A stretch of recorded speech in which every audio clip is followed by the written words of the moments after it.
Abuse is no joke. As I said in my last video, those of us who lead with empathy, whether by instinct or intention, feel a moral obligation to believe survivors, especially when their word is all they have. We have seen what disbelief does. It buries the truth, and the damage of not being believed, sometimes it cuts deeper than the abuse itself.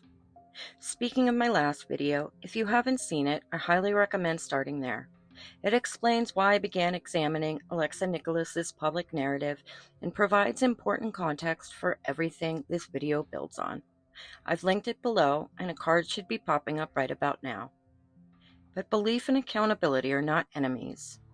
The skepticism surrounding Nikolas doesn't stem from the patriarchy or misogyny or capitalism. It isn't some grand conspiracy to silence victims. It's a response to contradiction, to exploitation, to behavior. Because the truth is, credibility in survivor advocacy is most often eroded from the inside, not from the outside. And people like Alexa, who turn pain into performance and trauma into currency, are not dismantling broken systems. They are milking them. They've mastered the art of manipulation, gaslighting people into believing that criticism equals hate, that scrutiny is harassment, and that asking questions makes you a bully. And they're banking, quite literally, on your silence. Because most people want to be part of the solution. And that instinct is precisely what makes gaslighting so effective. The more you're told you're hurting someone by asking a question, the more likely you are to stop asking. But when performance takes the place of progress, when victimhood is weaponized for influence, credibility collapses, and real survivors pay the price. They are believed less, questioned more, and left to clean up the mess. The irony is almost cinematic. Everything Alexa accuses others of, manipulation, exploitation, narcissism, is exactly what she exhibits. The projection is not subtle. But when the stage is built on borrowed pain, the performance always collapses. Alexa doesn't appear to care about the impact of her accusations. She moves on, leaving reputations in ruins. Jonah Hill, Jamie Lynn Spears, Victoria Justice, Kristen Herrera, allegedly Vanessa Hudgens. The list goes on. Her claims often become headlines that can't be fully challenged because questioning a survivor is taboo, even when the details don't add up. She has doubted other survivors, even when their abusers pleaded guilty, doxed and re-traumatized victims simply for disagreeing with her, tossed out damaging accusations with little or no evidence, and treated all of it like none of it mattered unless it benefited her. But perhaps the person she's harmed most is someone you may not know, Milosh, frontman of Rhye. Alexa and Milosh were married from 2012 to 2016, though their relationship began years prior. While their divorce was finalized long ago, Alexa has spent the better of the last 5 years steadily revising that history, culminating in her 48-part Instagram series, Groomed by the Groom. Let me be absolutely clear. A 31-year-old man speaking to a 16-year-old girl is indefensible. That is not up for debate. But acknowledging that does not validate every claim she's made. And this is where nuance dies and outrage takes its place. Alexa is not stupid, but she is manipulative. And she understands, as many do, that in a post-Me Too world, emotionally charged allegations are often met with immediate belief. So the question here is, did she use that reflex to rewrite a complicated relationship into a neatly packaged narrative of abuse? Because only after Groomed by the Groom came the monetization. Alexa, who brands herself as an anti-capitalist, began operating like a one-woman startup, soliciting donations, stoking outrage, cultivating a martyr image, while offering nothing in return. She still promotes active memberships on Patreon and YouTube. No updates, no perks, just automated chargers from supporters she's ghosted for months. That's not advocacy, that is a hustle. It's like being charged for Netflix when the app hasn't been available for a year. And when people started noticing inconsistencies, she didn't clarify, she collapsed. She blocked critics, called dissent abuse, and tried to gaslight the internet into pretending none of it ever happened. That's what pushed people like me to take a closer look. As a woman, the idea that someone would weaponize trauma as revenge is nauseating. Because when someone lies about abuse, everyone else pays for it. People aren't skeptical of survivors because they want to protect predators. They're skeptical because they've seen what happens when bad actors exploit a good cause. And Alexa wants you to believe her credibility is untouched. She guilts you into believing that finding her behavior problematic therefore means you doubt everything she's ever said, including her trauma. But that's not reality. Someone can lie about 19 things and still be honest about the 20th. I'm here to show people like Alexa that individual aspects of their behavior does not negate any other allegation. She can manipulate and still be believed about Milosh.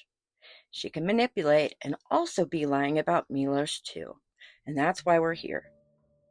When I first read her allegations, I believed every word. But while working on my last video, her behavior became harder to ignore. And as she and her mother love to say, and my mom says something that I think is really, really truthful about coincidences. Too many coincidences equals a plan. And she says, too many coincidences equals a plan. Usually when too many coincidences are happening around somebody, start taking notice of that because that's most likely a red flag. So I looked for a video that analyzed her claims. Anything. But there was nothing. I don't think that's because her story is flawless. I think it's because questioning it is dangerous. It's much easier to stay quiet than risk being called a bully or a victim blamer. But silence in the face of manipulation, that's not support, that's complicity. So here we are. I know this video may rub some people the wrong way. I have just 26 subscribers, and while I'm grateful for each and every one of you, I am not chasing popularity. I'm chasing truth, even if it means being disliked for it.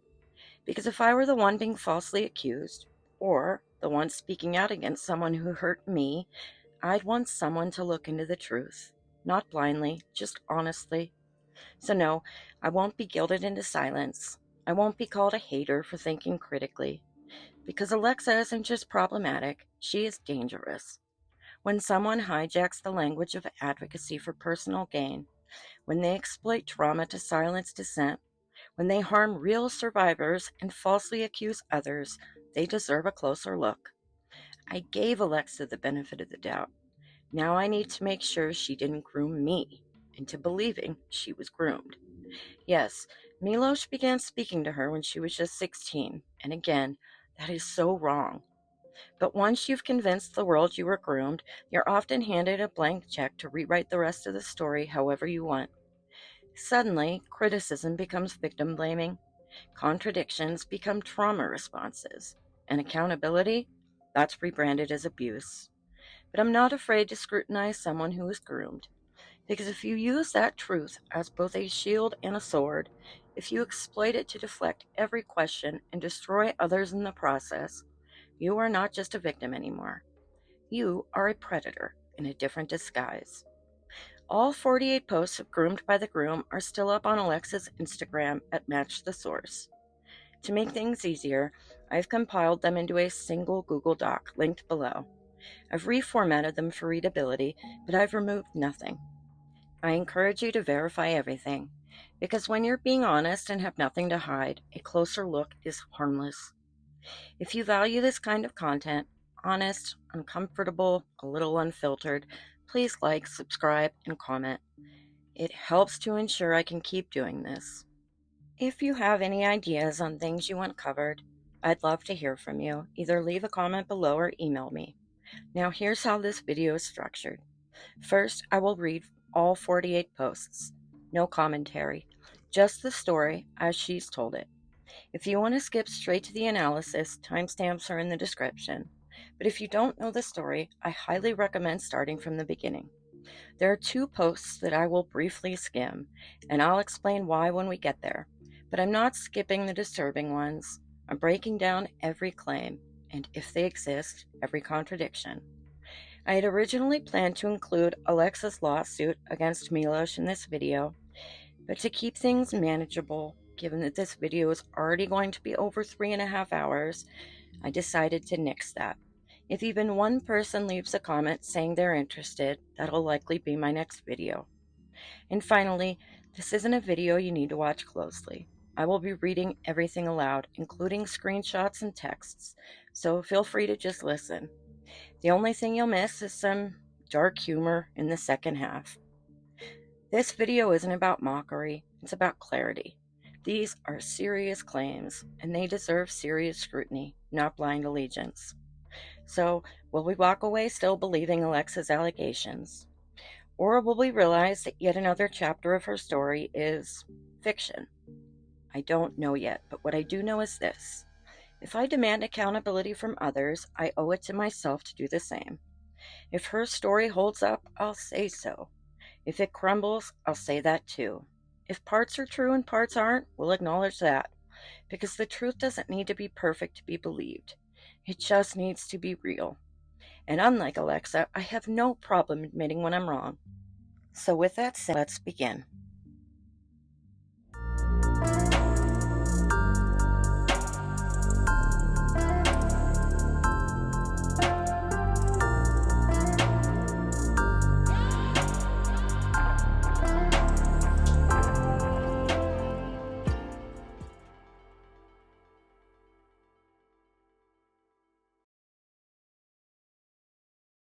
This is an open letter about an older male aphebophile musician that groomed a teenager for a green card, success, and sex. Before I begin, I would like to take a bow to each and every human being that stood up to tell their story, even with the fear of judgment and or persecution. I take a bow to every human being that has had to stay silent for whatever reason they felt had outweighed speaking up. Each of us heal in our own ways. We have the right to do so.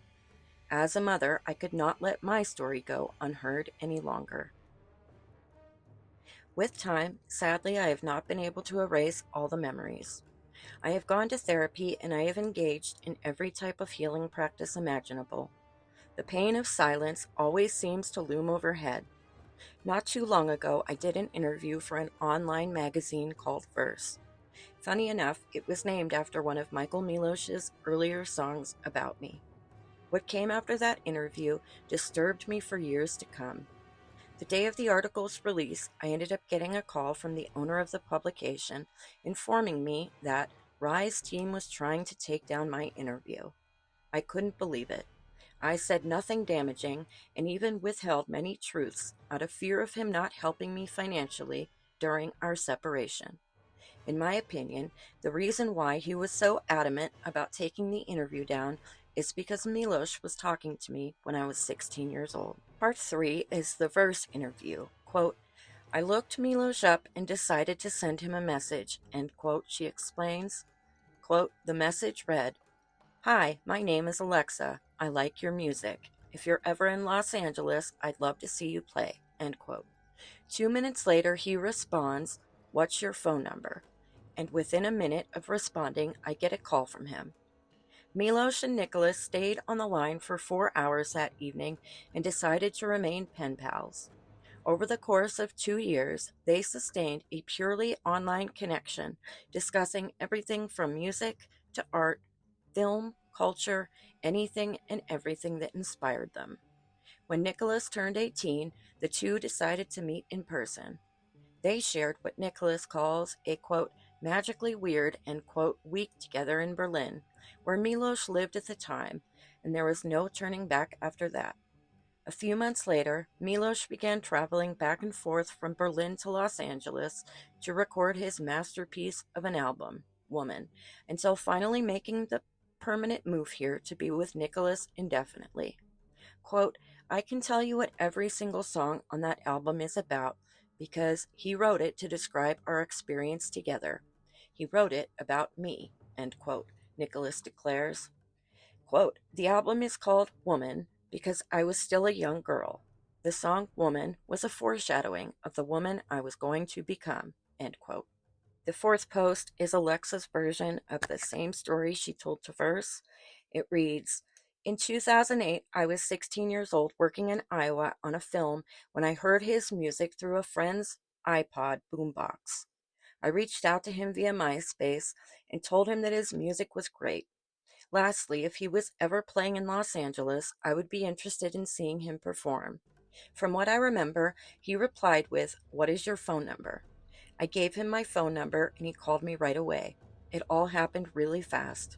I talked to him on the phone for an hour about ourselves and our lives, what I was doing in Iowa and what he was doing in Canada. It was definitely flirtatious. It did not seem like just a friendly phone call. He gave me his email address and said to keep in touch. He was aware of my age. Via email, he checked in with me while I was working on set. I sent him a photo of me wearing a pregnancy suit in an Amish costume for Children of the Corn, and he replied along the lines with, why am I turned on by this right now? You look like an attractive pregnant girl. I remember being somewhat flattered and also found this kind of funny and weird. My role was a 14-year-old Amish girl, and the wardrobe was in no way revealing. Our pen pal relationship lasted until I was 18. A lot of our conversations revolved around his photography, his music, and his desire to film me. The fifth post is the photograph that Alexa provides of herself on set wearing the pregnancy suit in Iowa, working on the Children of the Corn TV remake. Post 6 continues with Alexa's narrative, quote, in early 2009, he asked me if he could stay at my place with my mom. I never applied because I found it creepy and uncomfortable. Milosh was 33 years old at this point, and I was 16. Later on, after I just turned 17, he responded with an invitation to fly to New York so that he could take photographs and meet me in person. I ignored him again. It seemed alarming. He would still email me here and there. A lot of our conversations were via Skype video chat. They were all sexual and flirtatious. I can account on numerous occasions undressing upon his request. On my 18th birthday, he called me and asked me if I wanted to come visit him in Berlin, Germany. Again, on the basis of wanting to take photographs of me. Prior to my arrival, he told me he had a girlfriend. He communicated he was staying at a friend's place and that we needed to book another apartment. He told me it was 300 euros for a week. I found out later after Skyping with him that he continued to live at the apartment for the rest of the month. Through a conversation later on in 2014 with the owner of the apartment, I learned that my payment covered a month of his rent. Red flag. I felt bad for him and his pride as a struggling artist. I made up excuses for him. In retrospect, I was being ignorant and naive. Post 7 is a screenshot of the text messages. The blue is Milosh and the light pink is Alexa. March 30th, 2009 at 11:32 a.m., Milosh writes, just wanted to see if you want to do this all. Don't stress it, but I just want to figure out my plans for April. Hit me, dude, chick, yo. Alexa responds, 7 days later, April 7th, 2009, 2:38 p.m. Hey you, listen, I'm super sorry about my disappearing act. My acting really started picking up, and I had to test for a show and then fly to Nevada to meet a director for a film because he wants me to do it. It's just been really hectic here, and I have had no time for myself. Now it's starting to lay low again, which is nice. I'm going to text you in a minute. I'm running out the door to a meeting. Milosh replies back the following day, April 8th, 2009 at 11:47 p.m. Yeah, I figure you have a busy life. Really no need to apologize. Thanks for getting at me, though. How was your birthday anyways? Hope you had fun. In any event, you know I am around for the next little bit, so if you want to do something, I am available. If not, cools. Hope you like the projects you're working on. Rock. The 8th post is a continuation of the text conversation between the two. Again, Milosh is in blue, Alexa is in pink. and I will read them now. Milosh says, yes, this is going to be fun for sure. Alexa, April 23rd, 2009 at 6:54 p.m. writes to Milosh, Skype, question mark, question mark. Milosh replies, just call me, I am not at home. July 3rd, 2009, so almost 3 months later, at 1 o'clock p.m., Alexa says, I lost your phone number. I got a new phone. July 3rd, 2009, at 2:02 p.m., Milosh replies, call me. Let's meet in New York. Almost over 3 months later, October 7th, 2009, at 3:16 p.m., Milosh writes, yes, what up, Lex? On October 25th, 2009, at 2:54 p.m., Alexa replies, December. Milosh responds, and yes, I get to LA December 17th. Be there till January 10th. I will be staying with Claire, but I really want to shoot you. Alexa responds back, come on, still hang with me when you're staying at Claire's. I guess we won't touch, you know? So Post 9 is one of the few parts of the series I genuinely wrestled with, and after considerable thought, it was one of the ones I decided to skip, and the continuation I'm skipping in part 12 also, not because it casts Milosh in a damning light, and not because it elevates Alexa's credibility, but because it's an intensely personal account of their first encounter together between two consenting adults, and frankly, it has no place in a public takedown series masquerading as advocacy. Yes, it's uncomfortable that a 33-year-old man entered into a relationship with someone who was 18. That dynamic is worthy of criticism. But this post doesn't unpack power imbalances or coercion. It doesn't offer evidence. It doesn't move the story forward.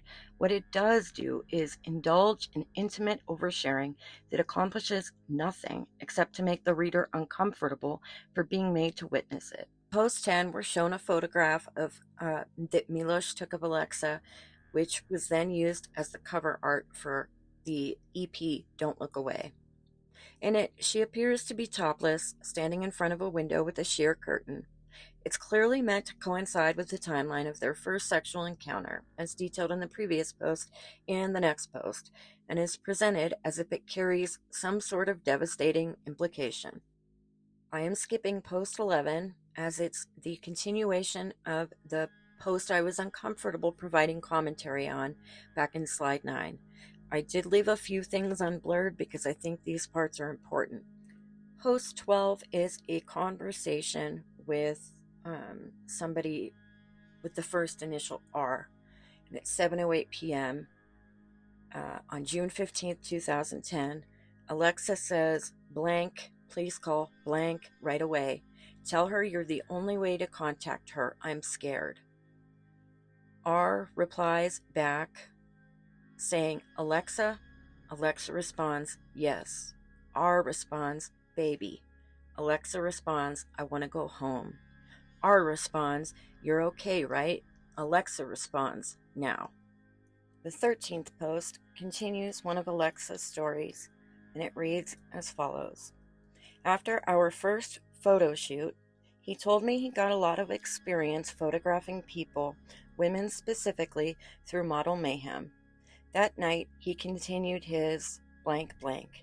He continued to force me into opening up to blank blank. He convinced me that I would eventually like it. He said it was a, quote, trust bond, end quote. On one of our walks, I told him I finally had access to my trust fund from working as a child actress. In response, he told me he had over $200,000 in bonds that his parents paid for. The reality was that he was lying and barely had any money in his bank account. Red flag. After Berlin, he told me that he hoped he could come to Los Angeles soon and continue the relationship. A week after returning home, he sent the first song about me, Major Minor Love. He said that the line, a dark rhythm beating just behind, was in reference to blank blank. Also, the title was a play on words, major minor key, and the fact that I was a minor when we first started talking. In retrospect, reading those lyrics is deeply disturbing. Now each word of that song completely creeps me out.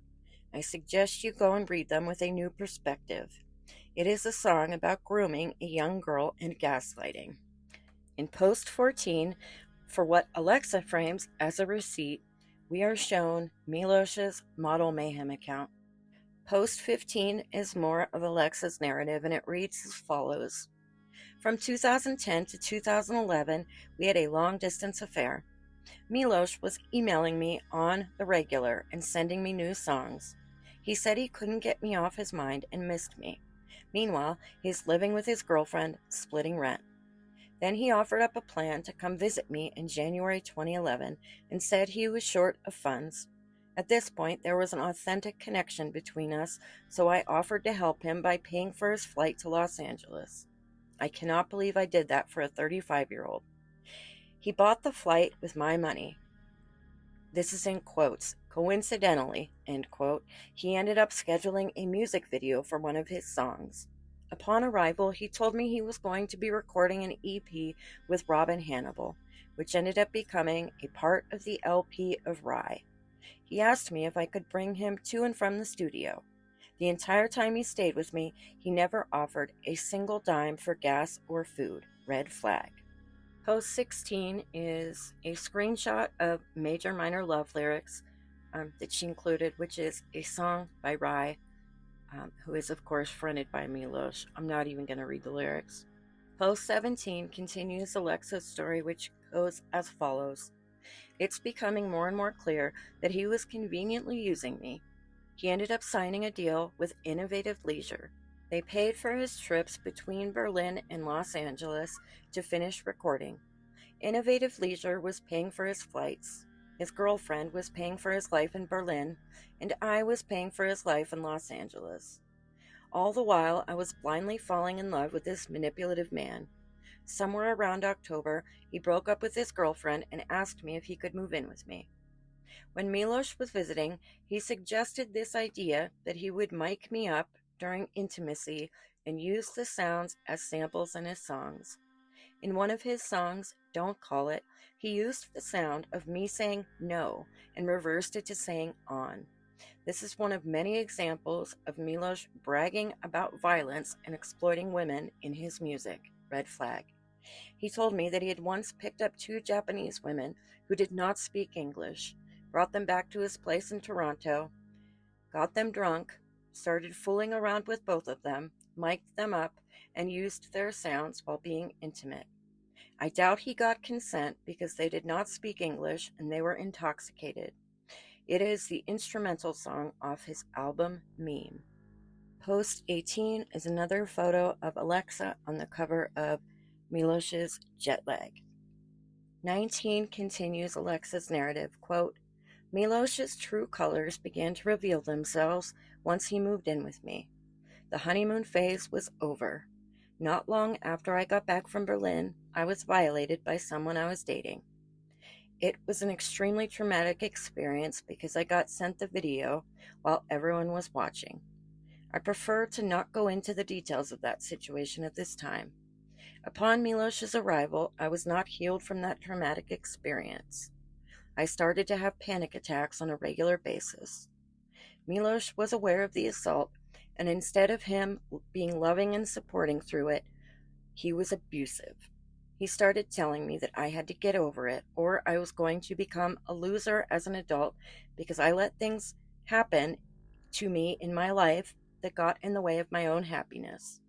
He said I had to create something out of it instead of drowning in the memory of it, because that's how he handled his own trauma. Whenever I got upset, he got more upset. Sometimes he actually clocked the amount of time I spoke about it. He would react by punching the refrigerator and candles, creating multiple dents in my fridge, and even hurting his own hand through the process. I was scared, end quote. Post 21 continues with Alexa's narrative, and it reads as follows. At the end of the night, he cuddled with me and apologized and said that it really upset him to see me so sad and that he just wanted the best for me. Red flag. This was not going to be the last time I would witness Milosh's violence. We were having steak wrapped in bacon when Milosh popped the question to marry me. He said he wanted to stay in Los Angeles. Quote, I know I won't be able to stay here that long, so how do you feel about taking this to the next level? I want to be with you for the rest of my life. Let's be together. End quote. I was only 19 years old and we were dating for 6 months. I said yes. At that time, I was deeply in love with Milosh. I really trusted him. I believed he was genuine. I was not seeing all the tricks for what they were. I was caught up in love and his illusions. Milosh told me a story about a woman he moved to Thailand with to record an album. He described her as crazy and out of control.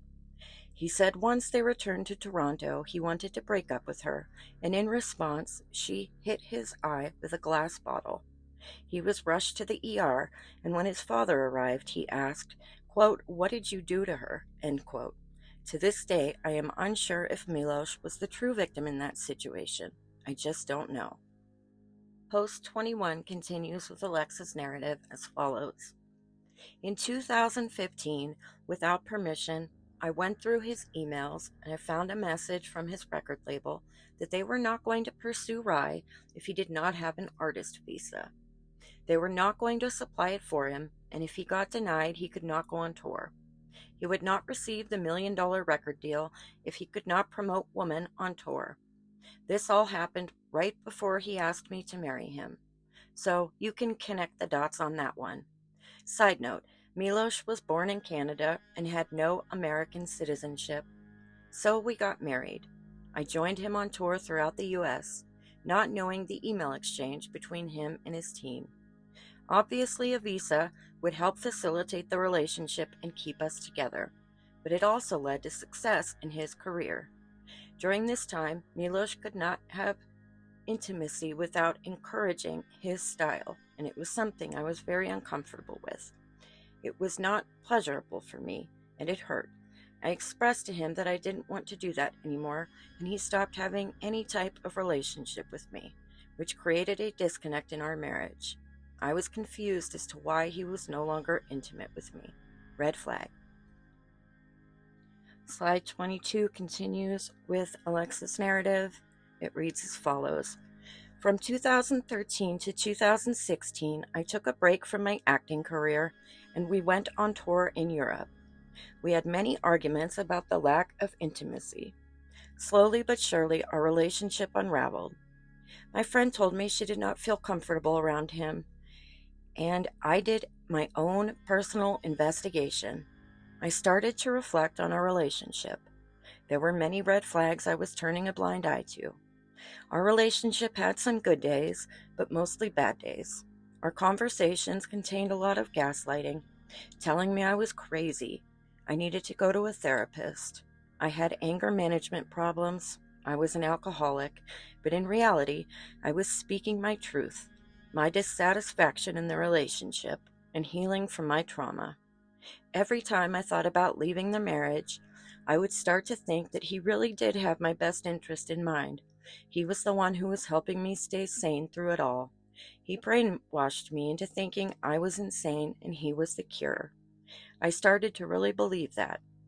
Milosh did not have many friends because he said 99% of people are obstacles, so we never had any visitors unless it was my own friends.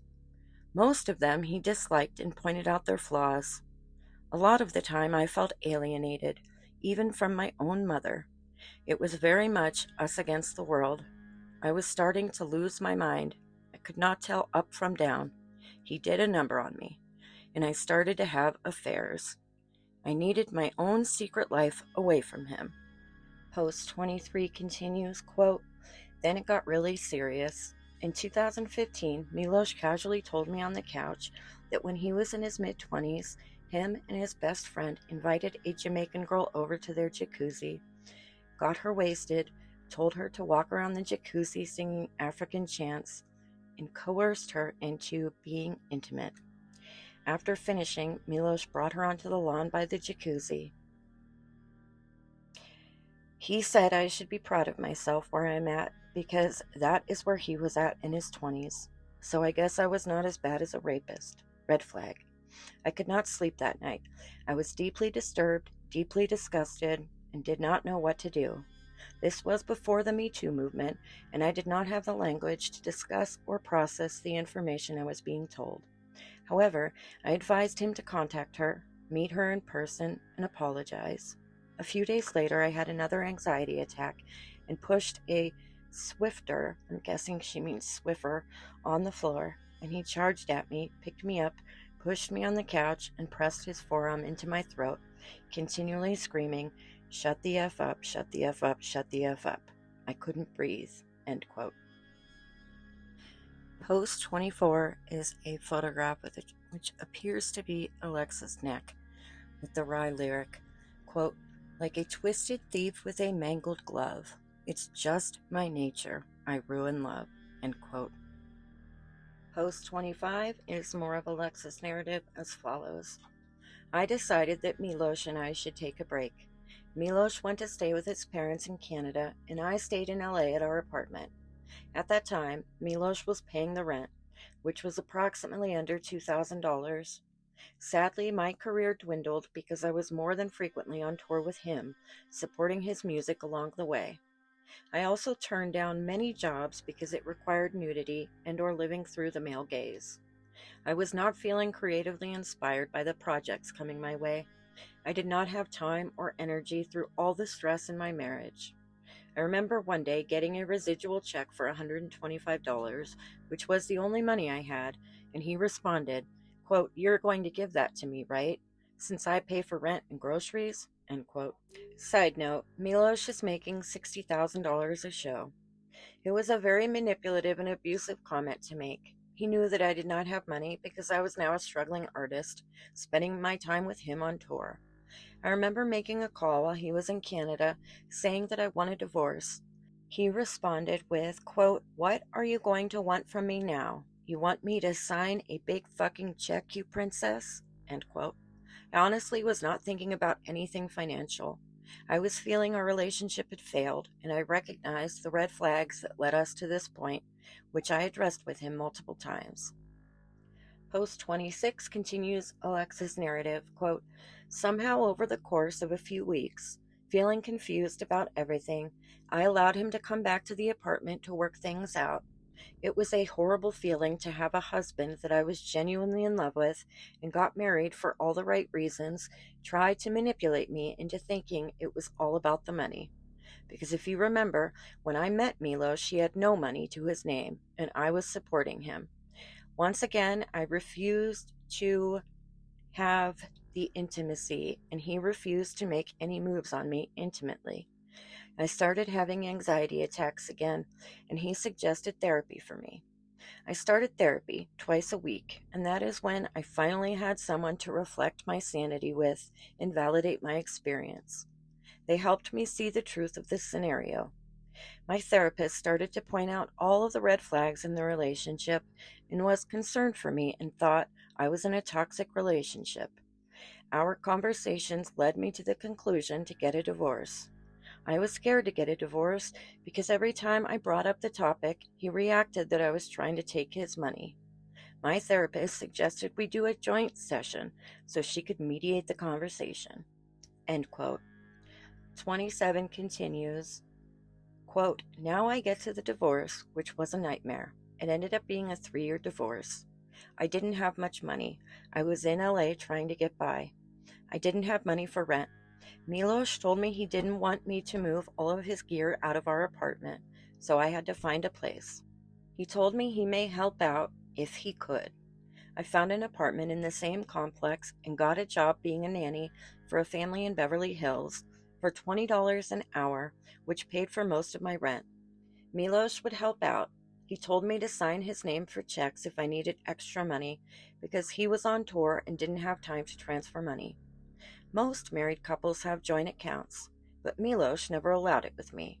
Always had an excuse of postponing it, which lasted throughout the divorce. I wanted it to end.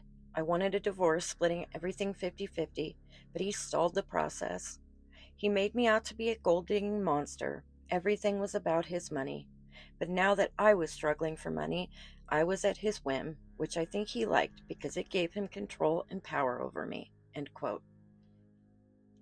28 is a screenshot of a text conversation between Milosh and Alexa.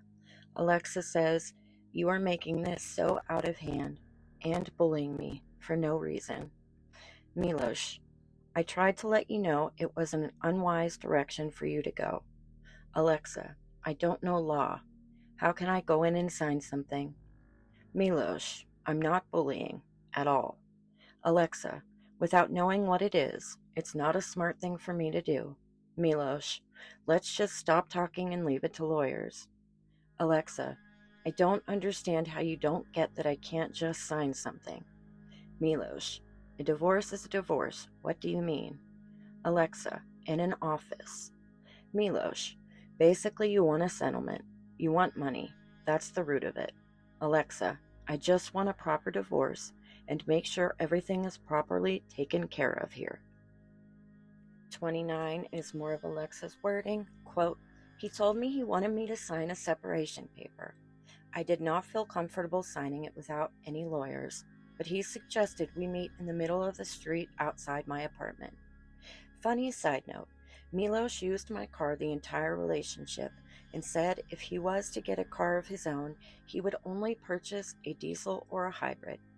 That night he rolled up in a brand new BMW. I signed the separation paper out of fear without any legal guidance. He told me he wanted me to sign divorce papers without a lawyer present and to go our separate ways without the 50-50 split, leaving me with nothing, not even alimony. He said he would be more comfortable with me emailing him if I needed money forever, and that he would always take care of me. Red flag. I obviously did not feel comfortable with that.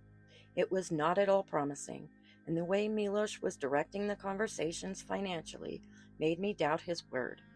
After I rejected his offer and insisted on having a lawyer present, he told me via telephone that he would lawyer up like I've never seen before and leave me on the streets with nothing. End quote. 30 is an email from Milosh to Alexa. It is dated February 21st, 2018, and it reads as follows. The subject is, "I'm not going to be back in LA until summer, parentheses, divorce/mediator. Here's the body of the email. Hey there, hope all is good and your project is really coming together for you, even though you had a setback. I'm not going to be in LA until summer probably, so I would like to do one of two things. Have us sign divorce papers that I'll have Alexis bring over to you, and we work out privately what we should do financially, as I'm prepared to keep helping you, as I've said before." End quote. The second thing appears to have been omitted. Post 31 continues with Alexa, quote, "I wanted to have a lawyer present to ensure I received what I was legally entitled to, a 50-50 split, 2 years of alimony, and finances to finish my project, Metanoia. Over the course of our conversations, he threatened me with an alternative version of communication that made me feel helpless in the situation. In the end, he bullied me out of having proper representation during the divorce. He decided to get a mediator, and out of fear, I complied. In 2018, Milosh finally set up a meeting with a mediator. I felt defeated at this point, so I agreed to what he was willing to give me, which included financing my personal project and rent money. He said that the contract was not written in stone, and that if I needed money, he would help, which was a complete lie. Once the time was up, I lost my job because of conflicting dates with my personal project. I asked for help and he ghosted me. I never heard from him again until New Year's of 2019, when I finally told my mom that Milosh was contacting me when I was a minor. My mom was so horrified and appalled that she emailed Milosh immediately of how disgusted she was and unaware of his predatory ways. He did not deny it, but in Milosh style, gaslighted my mother that she was a terrible parent and that he was saving me from my past trauma." End quote. Just a side note, metanoia is a Greek-derived term meaning a profound transformation or change of heart, often in a spiritual or psychological context. Post 32 is an email from Alexa to Milosh, dated November 4th, 2019. Forward, subject, papers and life. And the email reads as follows: Milosh, please don't go back on our words to each other. See below. And underneath that is an email from Milosh dated Friday, March 8th, 2019, with the subject, Reply, Papers, and Life. To Alexa, it reads, quote, "It'll all be fine. It's not a fixed date, and yes, I'll help you out. I'm on a bit of a hectic tour, otherwise would write more, but all is cool," end quote. Post 33 is an email from Alexandra Nikolas, who is Alexa's mother. The topic is hitting on a minor. It was sent to Milosh on January 2nd, 2020 at 3:16 p.m. and it reads as follows: Hey Milosh, it's Alexandra. I just found out Alexa showed me via emails you were hitting on her when she was 16 years old. To my knowledge, she was a minor. You were also trying to stay with her when she was 16 in my house under my roof while you were playing a show in Los Angeles. And you were 33 years old. This is very disturbing and concerning. As a mother, I am deeply upset by this. 17 years older than her. What was your plan? This is not normal behavior. I am puking reading these. What the F were you thinking? This is full-on PDF file, My New Year's Day is ruined hearing about all of this and much more. The email ends. Post 34 is Milosh's reply to Alexandra. It is dated January 2nd, 2020 at 4:37 p.m. and it reads as follows. Hello, Alexandra. How are you? Happy New Year. I'm terms of me being older than Alexa. I'm assuming that was supposed to say in terms of me being older than Alexa. I'm kind of surprised reading this email because you supported our relationship from the start and gave us your blessing to get married because we were in love. Our age difference never changed. You definitely knew I was older as we made many a joke about it together. Sadly, our relationship did not work out as Alexa didn't want to be with me any longer and she requested a divorce. I supported her financially for 3.5 years after this process began and even supported her creative endeavors as I have always wanted the best for her. You truly devastated her when she was younger, when you left to Florida and destroyed her finances by not paying her taxes for years. In turn, I tried my best to help her recover from this and her childhood traumas around it. I truly hope she is doing well. End quote. Post 35 is another one of Alexa's narratives, and it reads, quote, After I had some time to properly reflect on my trauma, I was upset that I never got the opportunity to address the verse interview and confront him about what happened. I texted him privately and asked why. He responded saying, quote, Not really interested in what is going on in your imagination. I am blocking you now. I do not have the bandwidth to deal with you. End quote. As an avid supporter of speaking out, I posted about the situation on Instagram. I asked him via Instagram once again why he wanted to take down my interview. I was contacted by him and his girlfriend, Genevieve Jenkins of Secular Sabbath, which spiraled into a 48-hour bullying session, saying I was mentally ill, even though I had proof.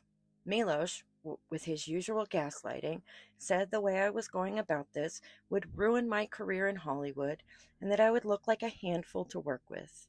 Finally, Genevieve admitted to sending the email to Verse in attempts to take down Michael Milosh's interview, not mine. I don't think she would have done that without Milosh's approval, and it was hurtful to hear him denying that any of it took place. My intention was to hold them accountable and get an apology. End quote. Post 36 is a private message that reads, Hey, just a thought. All the stuff you are posting on your feed might be actually doing some negatives for you. I.e., if you were pursuing a career in the acting world, you do really come off like you would be a handful to work with. I sincerely, with no cruel intentions, believe you might be hurting your career. Post whatever you want. I get it. Your feed is your tool for expression, but it doesn't do well for you. I'm not attacking you, by the way. or am I trying to give you bad advice? Have a think about it, as casting directors really do look at people's Instagrams." End quote. Post 37 continues her narrative, and it reads, quote, "Just recently I got to the bottom of all of this. Genevieve did not write an email to Verse. It was Rye's team, and they wanted to take down both Milosh's interview and mine. They both lied and made me out to look insane. Genevieve Jenkins said that I needed clinical help and that I haven't matured or acquired any skill sets because I have spent all my time obsessing over Milosh. She continued in an email saying that I need to grow up and it's about time to have a taste of reality, that I am an actual asshole, but more than that, I am delusional. All gaslighting, all lies. This is just damage control. My theory is that the interview revealed information about the beginning of our relationship when I was a minor. To this day, I think he was grooming me since I was 16 years old, and I think he got everything he wanted out of that situation. He got financial support as a struggling artist, a green card to continue his career, notoriety, and sex. To this day, I still suffer PTSD from that relationship, even doubting my own sanity on some days. Creating this open letter has shown me that I am not insane. My wish to Milosh is for him to experience a profound metanoia and renounce all of his disturbing ways. Signed off, Alexa Nikolas." End quote. Post 38 is a screenshot of an email to Alexa from Milosh's girlfriend, Genevieve Jenkins, dated February 12th, 2020. Subject line, "It's time to grow up." And it reads as follows. "Dear Alexa, I think that it's time for you to have a taste of reality. You are an actual asshole, but more than that, you are delusional. Mike didn't do any of the things you were accusing him of. I did. So the lawyers, etc., that's bullshit. I wrote them and told them to take the interview with Mike down, and they did. No one is trying to erase you. We've all just moved on. Thank you, Genevieve." Post 39 is a text conversation between Alexa and her mother. Her mother says, "How are you?" Alexa responds, "Hi, Mama. Want to update you. We spoke to lawyers and former professors, and they informed us Rye's people have no real authority to ask us to take down your piece." Spelled incorrectly, presumably meant peace, as in Piece. "So we're going to respond to them today, letting them know we've consulted some people, but that your piece is staying on the site." And her mom responds with, "Yay." Post 40 is a message from Milosh under the Rhye account directly to Alexa. There's no dates, but it reads as follows, quote, "Again, what are you talking about that I had lawyers silence you? I think you have made something up in your mind and you are just running with that. I never had a lawyer or anyone on my musical team reach out to anyone about an interview you did. I think you were just pissed at me because I told you I can't send you a wire while I was on tour. Very strange that you suddenly became mad at me once you weren't getting money from me anymore." End quote.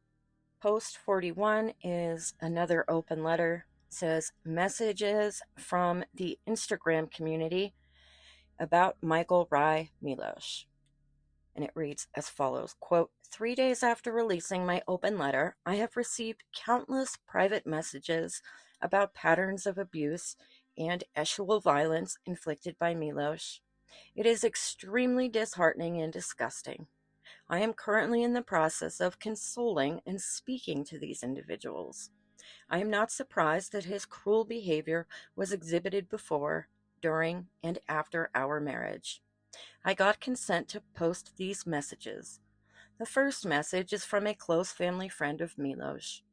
The second is from a woman he met in Saskatoon, Saskatchewan in 2019 after one of his shows. Milosh is continuing to deny all allegations, saying they are, quote, huge lies, end quote, via Instagram Messenger. This is serious. All of these women deserve justice. To be continued. Post 42 is a screenshot of a text message, and it's dated, it says yesterday, 8:57 a.m. Somebody saying, I support you 1000% in every way possible. I am effing mortified because I am blank. Mike's very close from Toronto, little sister, and blank. I just want to give you every bit of justification that you deserve. I've known Mike since I was 14 years old. I will be 35 this August. Unfortunately, I've spent a lot of time with Mike because he spent a lot of time with blank of the family blank. Everything you effing said in your story makes perfect sense, and I believe you to the very core of this planet. Mike never hit on me, most likely because he needed to keep my dad and brother on his good side. At the time, was very financially stable. But, he was never afraid to share his SUL experiences he had whenever I would start talking about my silly high school relationships that I had. I could go on for days, Alexa. You've met blank, and I am effing praying. Post 43 is a continuation of the text conversation, and it reads as follows. Yup. Right from the time I was 14 until about 18. After 18, I didn't see him as often because I moved hours away from Toronto. He told me what he did to a girlfriend of his when he found out she was cheating on him. Always talked about having relations with multiple women, and always made sure to tell me to enjoy myself and make sure I experience all aspects. Puke. Trigger warning. Story went as follows. His cheating girlfriend. Quote, I found out that my girlfriend was cheating on me, so I didn't say a word to her. I invited her over to my place and started to blank, blank, blank. Little did she know I snuck in hot sauce into the bed and poured it on her blank. End quote. I was mortified, effing mortified. I was 17 when he told me that story. Post 44 is a continuation of the same girl, and it reads, he bragged about it a lot. He used to show me pictures that he took of nude women. This was 2004 to 2005. I'm not surprised about his comments regarding blank. In the early 2000s, blank was very successful, and so was blank. He needed them on his side. He would also point out which ones he slept with while showing me those pictures. Effing wild. That story about the hot sauce always stuck with me. Always. Like in an off-putting way, of course. He was thrilled when explaining it. That's why.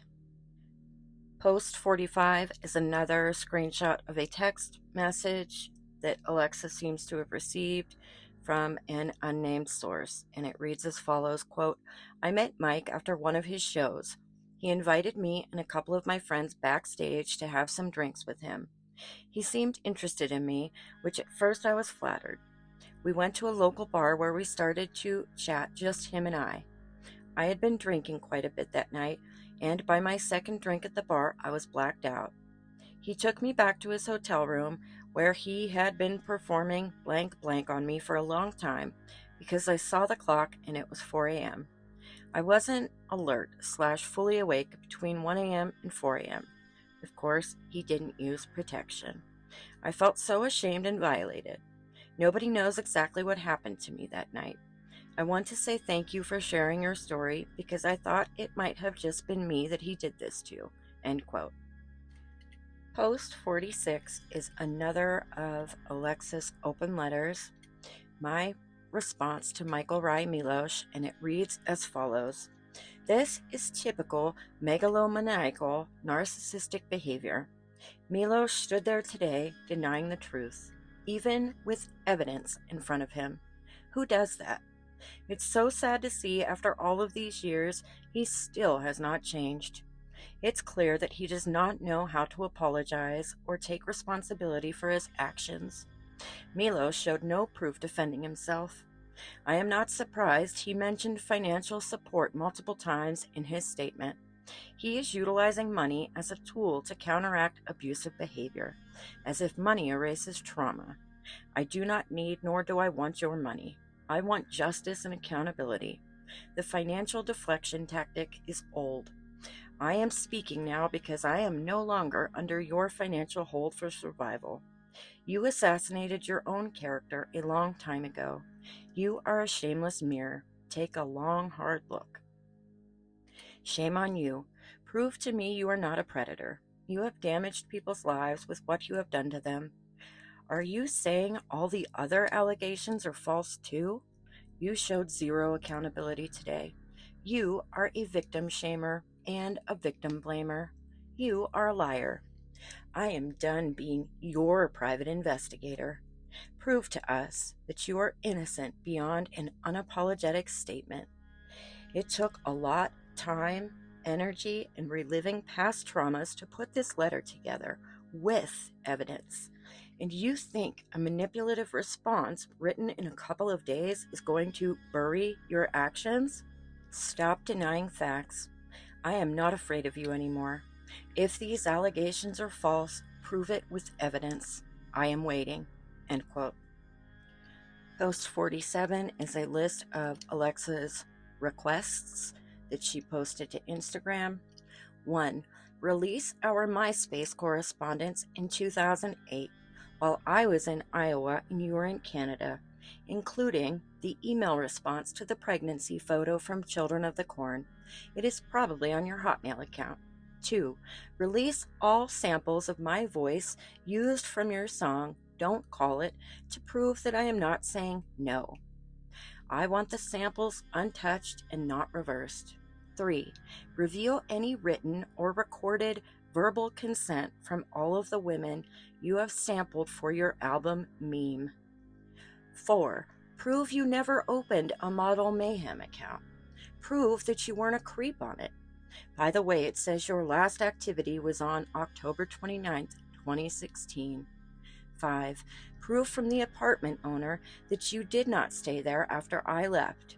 Show how much of my funds paid for your total stay, as well as evidence that I didn't pay for your initial flight to LA to record Rhye and film a Milosh music video in Northern California. 6. Prove via talking to your best friend's sister, you know who it is, that you did not pour hot sauce on your ex-girlfriend for revenge. 7.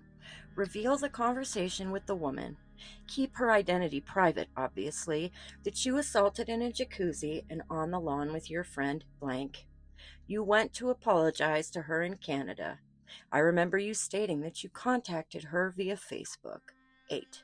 Reveal emails with your record label in regards to the artist visa before we were married or have them share it. 9. Show proof that you did not try to take down any other interview but your own while speaking with Verse, which you also claimed was imaginary. Also, that no one from Verse responded to your team in regards to my interview. 10.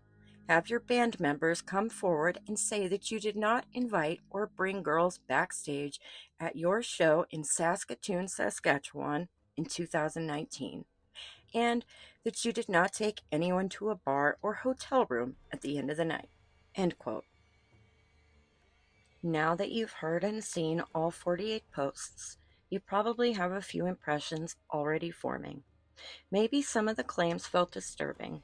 Maybe some felt suspicious. Or maybe, like me, you walked away thinking, that was a lot of accusation, but not a lot of clarity. And that's the first red flag. Because for a series that purports to document a pattern of grooming and abuse, it leans heavily on emotional implication and barely at all on verifiable facts. It does not build a case, it builds a feeling. And then it relies on that feeling to do the heavy lifting. So now it's time to unpack this, methodically, critically, respectfully, but unapologetically.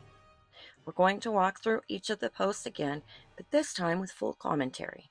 I'll be highlighting contradictions, flagging inconsistencies, and asking the questions that never seem to get asked when someone wraps their narrative in trauma language. Not because I enjoy being skeptical, but because I believe that truth survives scrutiny. If it collapses under pressure, it wasn't truth to begin with. This commentary is not meant to diminish the seriousness of real abuse. Quite the opposite. It's because abuse is so serious, so devastating that we have to be relentless about protecting the integrity of survivor stories. And that includes calling out those who exploit the label for personal gain. Alexa wants you to see a pattern of control, manipulation, and coercion. What I saw was a pattern of emotional rewriting. Moments from a failed relationship retrofitted into accusations. Private conversations reframed as sinister. Personal boundaries recast as red flags. And one of the most concerning aspects, that this wasn't done to seek healing or justice or even closure. It was done to control the narrative. So with that in mind, let's begin the breakdown, starting with post 1.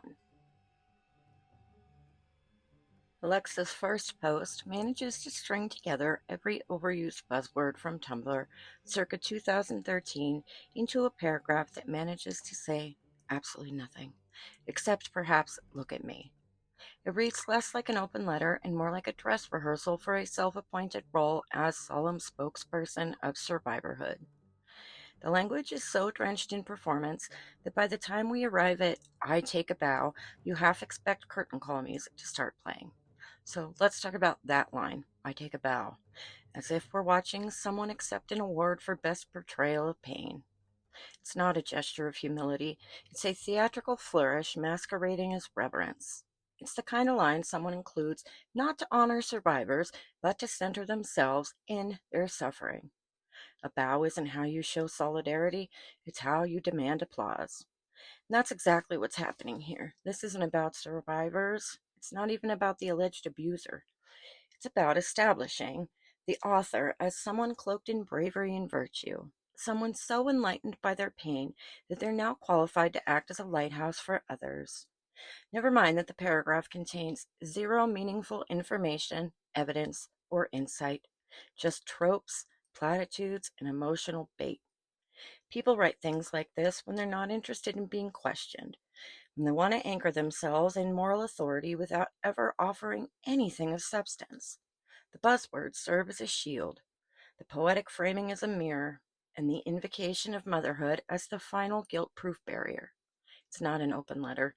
It's a closed loop of narcissistic validation dressed up as advocacy. And in the end, the performance hurts the very people it claims to uplift. Because when the language of survival is diluted into melodrama and self-worship, it leaves less room for real stories, real pain, and real change. Post 2 starts with the emotional overture, quote, with time, sadly, I have not been able to erase all the memories, end quote. Yes, the poetic fog of trauma. Cue the soft piano and a rain-drenched window. But once again, what we're witnessing isn't healing, it's theatrics. The kind that's designed not to communicate pain, but to set a stage. And this particular soliloquy builds toward what is supposed to be the emotional gut punch. A phone call from a magazine editor letting her know that Rye's team was trying to take down her interview. Let's pause here. An artist or their management team wanting a piece taken down that they had no say in is hardly the stuff of generational trauma. This isn't censorship, it's just PR. But to hear her tell it, you'd think The Hague needed to be involved. Quote, the pain of silence loomed overhead, end quote, she says, as if the most harrowing part of her story is that someone might have hit the report button on an online article. And then, without missing a beat, we get to the line that should have completely disqualified everything that follows. Quote, I said nothing damaging and even withheld many truths out of fear of him not helping me financially during our separation, end quote. Let's unpack that. She admits, casually, that she withheld truths, not for legal reasons, not to protect someone else, not to preserve anyone's privacy, but because she was hoping her alleged abuser would keep the money flowing. Then, in the same breath, she insists she wasn't motivated by money and that her story has nothing to do with money, and that we should take her word as gospel because it comes from a place of moral purity. You cannot declare yourself a fearless truth teller and also confess to omitting truths for selfish gain. That is not bravery, that's bartering. And once you've admitted you tailored your story to maintain a financial safety net, the entire foundation of your narrative collapses. It's not a testimony, it's a negotiation. But the contradictions don't stop there. She frames herself as someone uninterested in money while simultaneously making it clear that financial support was a driving force in what she said, when she said it, and what she held back. This isn't just hypocrisy. It's the kind of performative dishonesty that erodes trust in every survivor who dares to speak out. Because now we all have to wonder, is this truth or is this just the monetized version of it? And let's be honest, if, quote, someone tried to get my online interview removed, end quote, is the climax of your pain narrative, maybe it's time to reassess your grasp on proportion. The phrase, the pain was immeasurable, is not only melodramatic, it's offensively inflated. We're not talking about assault, exile, or a campaign of harassment. We're talking about an email to a magazine editor. If your trauma hinges on whether or not a boutique indie article about your failed marriage gets archived, I promise you, the pain is not in fact immeasurable. It's just inconvenient. In sum, when your credibility starts with, I strategically omitted truth to protect my finances, your entire house of cards is already swaying in the wind. Add in the contradiction of money as both a motivation and a claimed irrelevance, and it becomes clear this isn't advocacy. This is narrative curation with a dramatic filter slapped on top. And worst of all, it's done under the guise of being a voice for survivors, when in reality, it's just another example of someone using the language of trauma as a branding tool. The only thing immeasurable here is the audacity. If there is one moment that quietly dismantles the foundation of Groomed by the Groom, it's Alexa's verse interview. Because what you'll find there isn't a story about grooming or even regret. It's a deeply personal, emotionally reflective account of a meaningful, if imperfect, relationship. One she describes, without hesitation, as being with her soulmate. Not her predator, not her abuser, her soulmate. Though the interview was conducted years ago, you have to remember it was not too long before her full series. Not long before she'd processed things very differently. It was conducted just before she launched her expose. And in it, she doesn't credit Milosh with stealing her innocence. She credits leaving him as the moment she became a woman. That framing alone directly contradicts the central thesis of Groomed by the Groom and raises the first of many red flags in her ever-morphing narrative. She goes further. She openly admits to cheating on Milosh with the man who is now her husband. She confesses she resented Milosh for letting her marry him so young, as if he had some parental obligation to override her adult choices. These aren't the words of someone describing a coercive, exploitative relationship. These are the words of someone who saw herself as an equal partner and only retroactively reevaluated the story after the relationship ended and the money stopped. Which brings us to the issue of omission. Why wasn't any of this, none of it, included in her 48-part expose? If it was just for the sake of brevity, why go into excruciating, multi-slide detail about things like emotional tone, friend group dynamics, and vague accusations that have nothing to do with Milosh? She didn't avoid detail, she curated it, and the parts she left out just happened to be the ones that directly contradict her entire narrative. Even more telling, she didn't share the full verse interview, only a tiny portion. Because if you do read the full thing, you'll find some unsettling details she clearly hoped no one would remember, like the fact that she reached out to Milosh after taking 6 doses of LSD and having a conversation with a tree that told her to contact the man she would one day marry. Why would she leave that part out? Probably because it undercuts the credibility of her origin story, and that credibility is the only thing holding her narrative together. Also, make a mental note of this. In one version of her story, it's a friend who introduces her to Milosh's music and the LSD. In another, it's her boyfriend. That might seem insignificant now, but I promise it matters later. It affects her timeline and her credibility in ways she and her mother likely never imagined would matter as much as they do. Then there are the contradictions, and post 4 gives us a glaring one. In post 3, Alexa says that on the night she and Milosh first spoke, they were on the phone for 4 hours. But on the very next slide, when recounting the same night, she says it was now only 1 hour. That's not a minor rounding error. That's a total rewrite of a supposedly pivotal moment in her story. So which is it, 1 hour or 4? When you're building public allegations on the back of personal recollection, especially allegations this serious, the details have to line up. But time and again, they do not. And let's be honest, this isn't a harmless inconsistency. When someone positions themselves as a voice for the voiceless, contradictions like this don't just damage their own credibility. They damage trust in real survivor stories. The truth doesn't need to be rewritten, but Alexa's story seems to be in constant beta testing. And finally, take note of the subtle setup she slips in, that their relationship revolved around music, his photography, and his desire to eventually photograph her. Creepy? Sure, but also a strategic breadcrumb, one that's going to show up again later in her narrative in ways she expects you to forget began here. At some point, we have to stop pretending the facts don't matter, because they do, especially when someone is asking the world to ruin another person's life based on a curated story told in hindsight, loaded with omissions, and riddled with contradictions. And perhaps the most revealing part of this expose isn't what Alexa says, it's what she chooses not to. In post 6, we arrive at the part of Alexa's series where she begins to flesh out the relationship with Milosh, providing context, or at least what she wants to appear as context. She claims that back in 2009, when she was 16, Milosh asked if he could come stay with her in Los Angeles while she was still living with her mother, as a minor. A disturbing claim on its face, until you realize she offers nothing to back it up.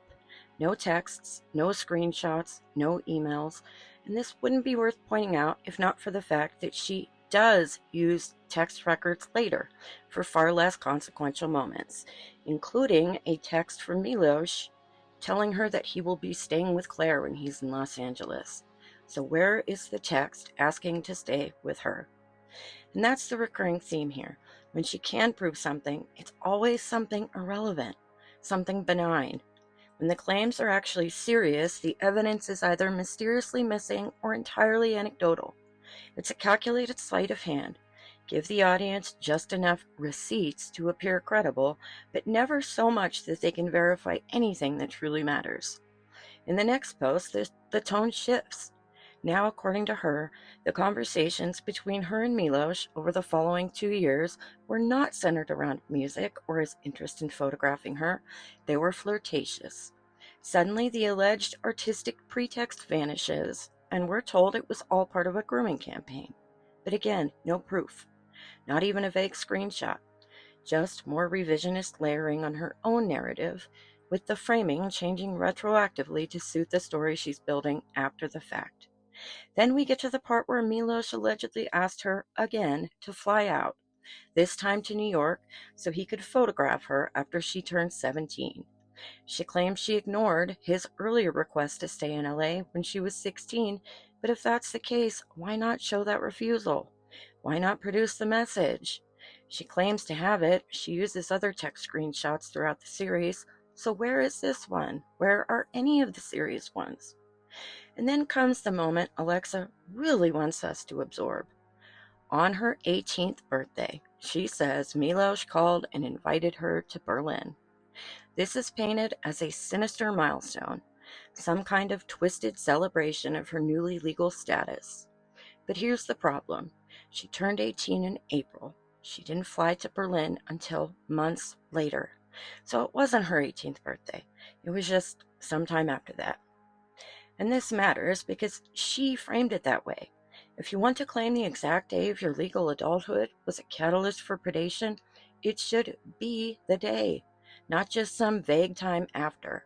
Presenting it as her birthday when it clearly wasn't feels deliberately misleading, designed to maximize shock value while hoping no one checks the timeline. But that's not even the strangest part. If Milosh had already been propositioning her in a suggestive or flirtatious way, as she claims, then why wait until she was 18? Why suddenly care about legal boundaries if grooming was already in full swing? That element alone undercuts her premise. If he was so indifferent to age before, his sudden caution around legality makes no sense. Unless, of course, the narrative needed a clean pivot point, something neat and symbolic to hang the rest of the story on.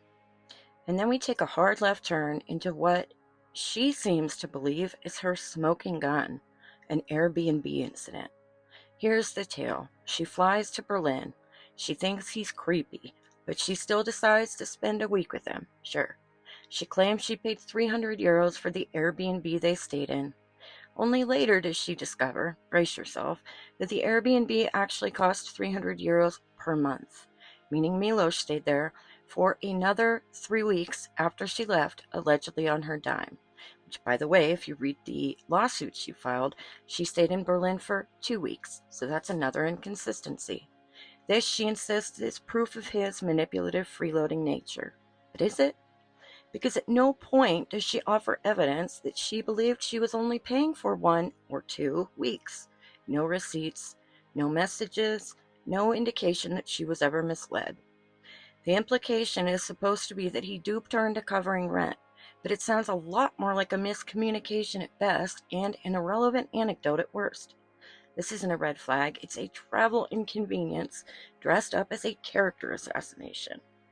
What this actually reveals is the desperation to make something out of nothing. It's the attempt to retroactively label every mundane or awkward moment as proof of emotional warfare. It's grudge, disguised as a revelation. In sum, Alexa wants us to view this as a breadcrumb trail of manipulation, but the trail is full of plot holes, convenient omissions, and dramatic liberties. We're being asked to accept missing context as incriminating, inconsistencies as nuance, and melodrama as truth. This is not a story about grooming anymore. It's narrative inflation. And as with any inflated currency, the more it's printed, the less it's worth. Then post 7. This is the conversation she presents as damning. After several posts framing Milosh as a predatory ephebophile who persistently propositioned her inappropriately over the course of 2 years, this is the receipt we're handed? Let's break it down. Milosh's message reads like a vaguely flirtatious, entirely non-committal check-in. It's not romantic, it's not graphic, it's not even particularly suggestive. It's the verbal equivalent of a shrug. He's figuring out his schedule and asking, in the most laid-back tone possible, if she's still interested in whatever vague plans they'd previously discussed that for some reason she omitted. Hit me dude, chick, yo. Might be cringeworthy, sure, but it's hardly the smoking gun of calculated grooming. Then Alexa responds with a friendly, upbeat update about her busy career. She's flying out to meet directors. She's testing for shows. She's apologetic for going MIA. It sounds more like a networking follow-up than anything remotely romantic or inappropriate. This is the tone of someone managing professional conversations, not someone being groomed, manipulated, or pressured. Milosh replies with support. Casual, benign, friendly support. Hope you had fun. Hope you like the projects you're working on. And I'm around if you want to do something. If not, cools. That's it. That's the entirety of this exchange. This isn't evidence of coercion. It's not proof of inappropriate intent. It's not even flirtatious by normal standards. If anything, it sounds like two acquaintances barely keeping in touch. No manipulation, no pressure, just a painfully ordinary, thoroughly forgettable text exchange. So here is the question. If Alexa claims she has years of communications, and this is the one she chose to include, what does that tell you about the rest? Because either this was cherry-picked as one of the more damning messages, which would be laughable, or the truly incriminating ones mysteriously vanished into the ether, or, more realistically, they never existed in the first place. It's hard to overstate how absurd it is to frame this as the backbone of a years-long grooming campaign. If this is the best she's got, then not only does the Emperor have no clothes, The Emperor is selling knockoff screenshots and calling it justice. And then with post 8, just when you think the receipts might finally escalate into something even remotely problematic, we get this. A disjointed, vague string of messages that once again fail to prove anything close to the allegations Alexa has so dramatically laid out in previous posts. Let's walk through the highlights of this utterly mundane exchange. Milosh kicks it off with, "Yes, this is going to be fun for sure," which without context could mean literally anything. A project, a call, a trip, a musical collaboration. It's ambiguous to the point of irrelevance. Alexa asks for a Skype call. Milosh tells her to call him because he's not at home. Riveting. Then, after a 2-month gap, because apparently this was the slowest grooming campaign in the history of grooming, Alexa texts him to say she lost his number. He replies, "Call me, let's meet in New York." Again, this might be creepy given the context of their age difference, but where is the predation? Where is the coercion? This is not a man desperate to lure a minor. It's a guy making nonchalant, low-effort suggestions with all the intensity of a lukewarm Tinder match. Then, in October, he checks in with, "Yes, what's up, Lex?" And 2 weeks later, she replies with, "December." Milosh responds that he'll be in LA mid-December, early through January, and says, quote, "I really want to shoot you," end quote, presumably referencing the photography project she's mentioned earlier. And finally, the moment Alexa must have thought would be her mic drop. Alexa says, "Come on, still hang with me when you're staying at Claire's. I guess we won't touch, you know?" Except this didn't land the way she thinks it does. Let's be clear. She is the one implying something flirtatious. She's the one introducing the idea of physical contact. Not only does this not support the narrative of grooming, it actually undermines it. Because if he were actively coercing her, grooming her, manipulating her, why is she the one dangling innuendo? And notice, he never replies. No follow-up, no lewd remarks, no escalation, just silence. For someone supposedly operating a long con of grooming and manipulation, he seems surprisingly disinterested. So again, we're left with a collection of messages that are staggeringly mundane and, most damning to her narrative, not even suggestive in the way she claims. The only flirtatious remark here comes from Alexa, and even that lands more as a passive-aggressive sarcasm than actual innuendo. At this point, the selective disclosure is almost insulting. If this is the most incriminating part of her archive, then we're not looking at grooming, we're looking at glorified pen pal correspondence. If there was something worse, she would have posted it first. She would have plastered it everywhere. She would have led with it. Instead, we get this. A handful of vague messages that prove exactly nothing, except that two people occasionally texted and failed to coordinate a photo shoot. So, what does this prove? Nothing, except that Alexa's narrative relies less on evidence and more on implication. It depends on you wanting it to be damning so badly that you stop asking why none of the receipts actually are. Furthermore, why is his response to her suggestive post not shown? Is it because he totally ignored her advances? Again, if this was happening in the way she's framing it, there would have been a response shown. But I'm all ears and still open to see what she'll present that can sway my opinion. So we're back to post 9, which again, I'm not going to read in full, not because it makes Milosh look bad, not because I'm uncomfortable with its implications, but because the content itself is gratuitously intimate. It details Alexa's first encounter with Milosh in a way that's meant to feel cathartic, but instead reads like voyeurism disguised as testimony. It doesn't examine power imbalances. It doesn't establish coercion. It doesn't move the story forward. It just makes us uncomfortable, and that seems to be the point. Yes, it's absolutely worthy of criticism that a 33-year-old man entered into a relationship with someone who is 18. That dynamic is inherently complicated and totally up for criticism. The legal adulthood still matters, and what Alexa wore to bed does not negate that. She places a striking amount of emphasis on the fact that she was wearing childish pajamas during their first encounter. framing it as if that detail alone should reclassify what happened as predatory. But unless Milosh requested that she bring them or told her to wear them, it's meaningless. And it's obvious that didn't happen, because if it had, it would have been the headline of the post. That would have been the focus, but it's not, which tells us exactly what we need to know. This isn't evidence, it's theater. Framing herself in cartoon pajamas is not about truth, it's about optics. It's a deliberate choice to infantilize herself, to repackage a consensual experience as something sinister through suggestive imagery. It's storytelling by implication, not substance. Performance masquerading as pain, and it's one designed to provoke discomfort, not thought. Let's not forget this. She was adult enough to book her own international flight, cross the Atlantic Ocean, and spend a week or two, depending on which version you believe, in a foreign country with a man she barely knew. But now we're being asked to reevaluate all of that because of her choice of pajamas? This isn't bravery, it's branding. A moment crafted not to provide insight, but to generate emotional recoil.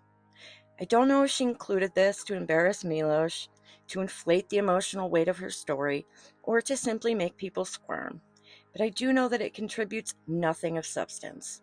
There's no insight here, no revelation, just a deeply invasive, highly curated, emotional beat that belongs in a diary, not a public takedown. And so I'm not going to dissect it, not out of deference, but out of principle.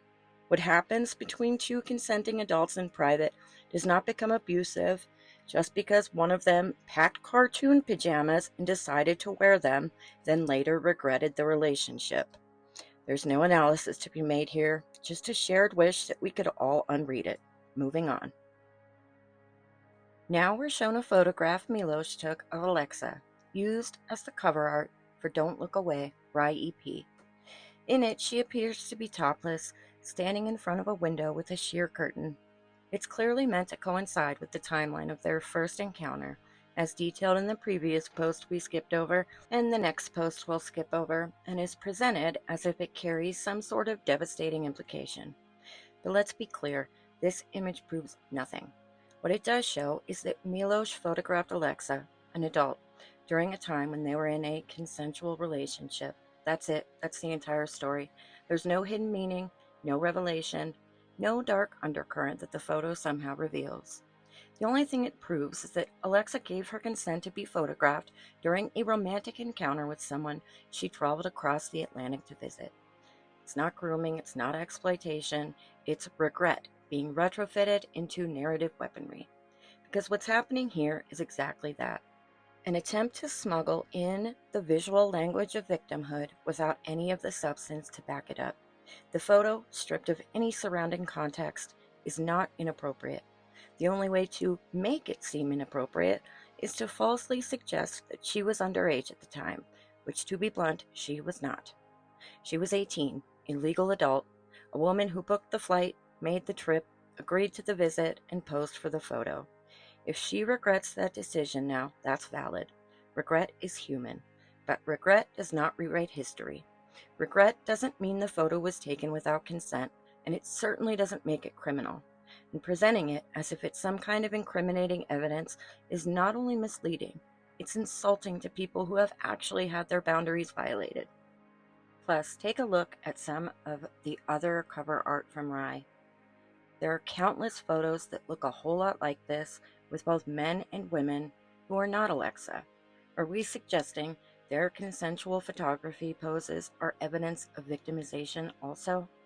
This isn't a smoking gun, it's a smoke screen, a calculated use of nudity, timing, and audience discomfort to provoke emotional reaction in place of actual wrongdoing.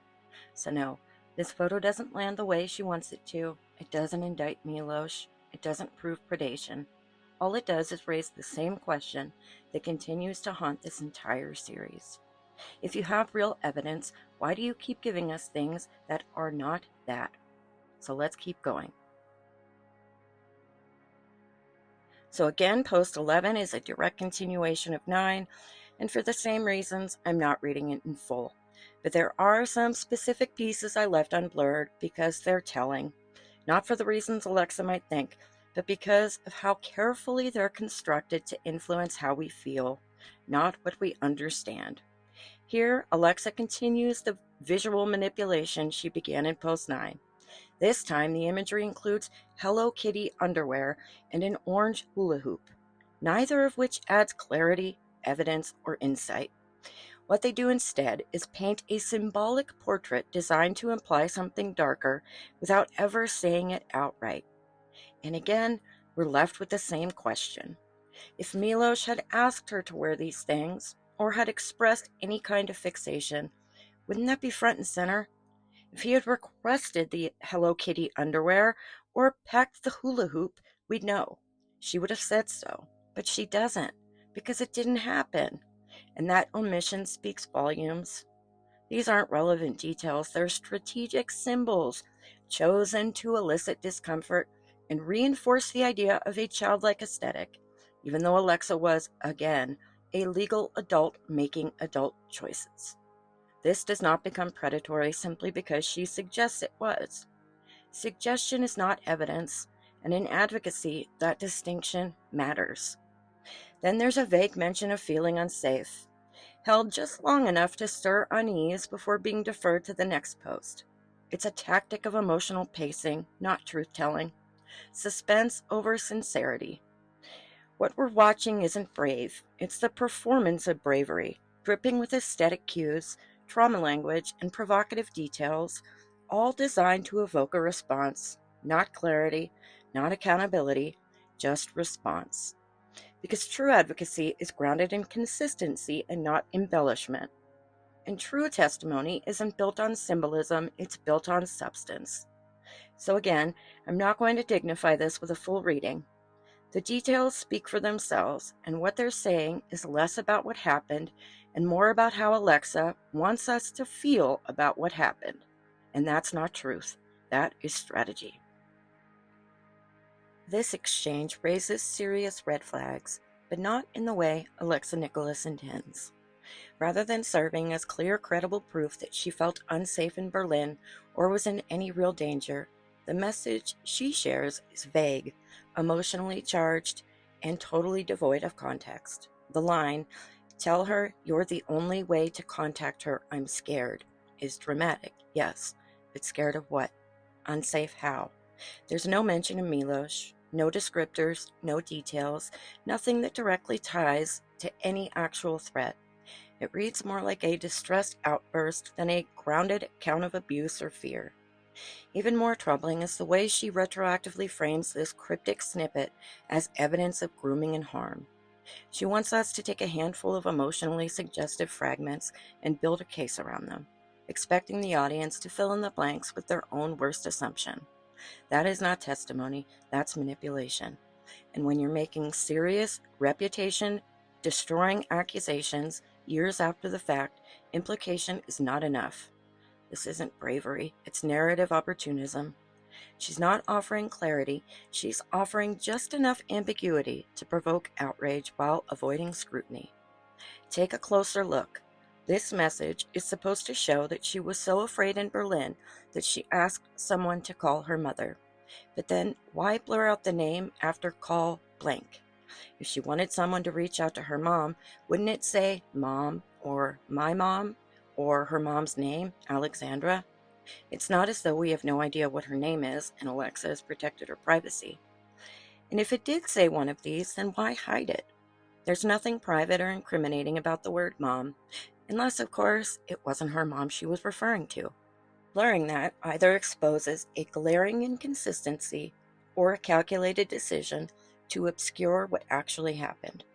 You don't get to present something as definitive proof and then redact the very detail that would confirm it. And since it was obviously not her mother she was sending this to, have you ever had a friend call you baby before? This is a classic example of wanting to have it both ways, evoking vulnerability to gain sympathy while concealing just enough to avoid being pinned down. It's manipulation through ambiguity. And again, the audience is left to fill in the emotional gaps with whatever version of the story feels most compelling, while the actual evidence collapses under basic scrutiny. And this is where things move from merely inconsistent to deeply disturbing. Alexa isn't just sharing cryptic screenshots. She is presenting them as evidence, counting on the fact that we as empaths will meet her halfway without asking too many questions. She knows people are inclined to believe those who frame themselves as victims. It's human, and it comes from a well-meaning place. But she's weaponizing that instinct, exploiting our collective desire to support survivors by slipping vague, emotionally loaded fragments past our critical thinking. She gives us just enough, a timestamp, the word scared, a plea for help, but not enough to actually prove anything. No clear reference to Milosh, no details about what she was afraid of, no context to ground the exchange. It's smoke and mirrors, curated just enough to look raw, but not enough to hold up under pressure. And she knows what she's doing. She's banking on the fact that most people scrolling past this will not stop to ask why the name is blurred or why the conversation is so hollow. She's relying on the assumption of credibility that comes from expressing vulnerability. But that's not bravery, it's just exploitation. And it's not transparency, it's performance. And here's the most insidious part. She's built a preemptive shield around it. If you question this, if you dare to ask for more information or more context, you're accused of victim blaming. She leans hard into the narrative that as a victim, the burden is not on her to prove anything. Her word alone, paired with these curated emotional cues, is supposed to be enough. But that's not how truth works. That's not how advocacy works. And that's not how justice works. Real survivor stories welcome examination. They don't rely on blurred names, shifting timelines, or symbolism dressed up as fact. They don't guilt their audience into silence. What Alexa is doing here isn't just emotionally manipulative, it's actively harmful. She's muddying the waters of what legitimate survivor advocacy looks like, and in doing so, she undermines the credibility of those whose trauma is real, whose stories are consistent, and whose truth deserves to be heard. And that should outrage anyone who actually does care about survivors. So let's unpack everything in Alexa's 13th post, because nearly every sentence is doing heavy rhetorical lifting without actually proving anything. First, Alexa points to the fact that Milosh photographed women through Model Mayhem, as if that's some kind of damning revelation. But Model Mayhem is a public platform explicitly designed for professional photographers and models to connect. It's not a red flag. It's literally the standard industry tool for that kind of work. Framing it like it's some underground grooming ring is laughable and deliberately misleading. It's a textbook example of how she takes something completely benign and tries to repackage it as evidence of predation.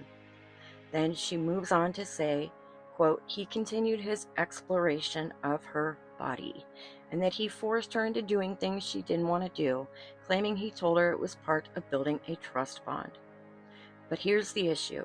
She was legally an adult at the time, so while the language she uses is clearly meant to evoke coercion or non-consensual behavior again, she never actually states that consent was absent, only that she was convinced she would eventually like it. That is a serious accusation buried in ambiguity, designed to stir discomfort again without taking on the burden of specificity. You can't have it both ways, accusing someone of violating your boundaries while avoiding a clear claim of assault. It's emotionally loaded language without a concrete allegation. Just another murky anecdote delivered with the gravity of truth, but without the clarity that real accountability demands. Then we get the financial anecdote, which is just bizarre. She tells him about her trust fund, and he apparently lies about having money too. Except that's not abuse, it's posturing. It's a guy exaggerating his finances, not a smoking gun. Calling that a red flag is like calling someone ordering sparkling water at dinner a major warning sign. She's folding in completely irrelevant, superficial details in an attempt to add layers of moral corruption that have nothing to do with grooming. And then, of course, she brings it back to the music. According to her, this song, Major Minor Love, is now a clear admission of guilt, a lyrical confession of grooming disguised as artistry. She claims the line, a dark rhythm beating just behind, is a reference to Milosh exploring a certain part of her body, and that the title itself is proof because they started talking when she was a minor. The problem? This is all retrospective interpretation. She's now reading meaning into every lyric, every memory, but this isn't objective analysis, it's emotional re-narration. And she wraps it all up with a final directive to her audience. Go read the lyrics with a new perspective, which translates to take everything normal and reframe it as sinister because I told you so. That's not evidence. It's not even coherent storytelling. It's a mixture of industry shaming, vague innuendo, and personal hindsight presented as damning fact. But hindsight doesn't equal truth, and emotional discomfort after the fact doesn't automatically make the original experience exploitative.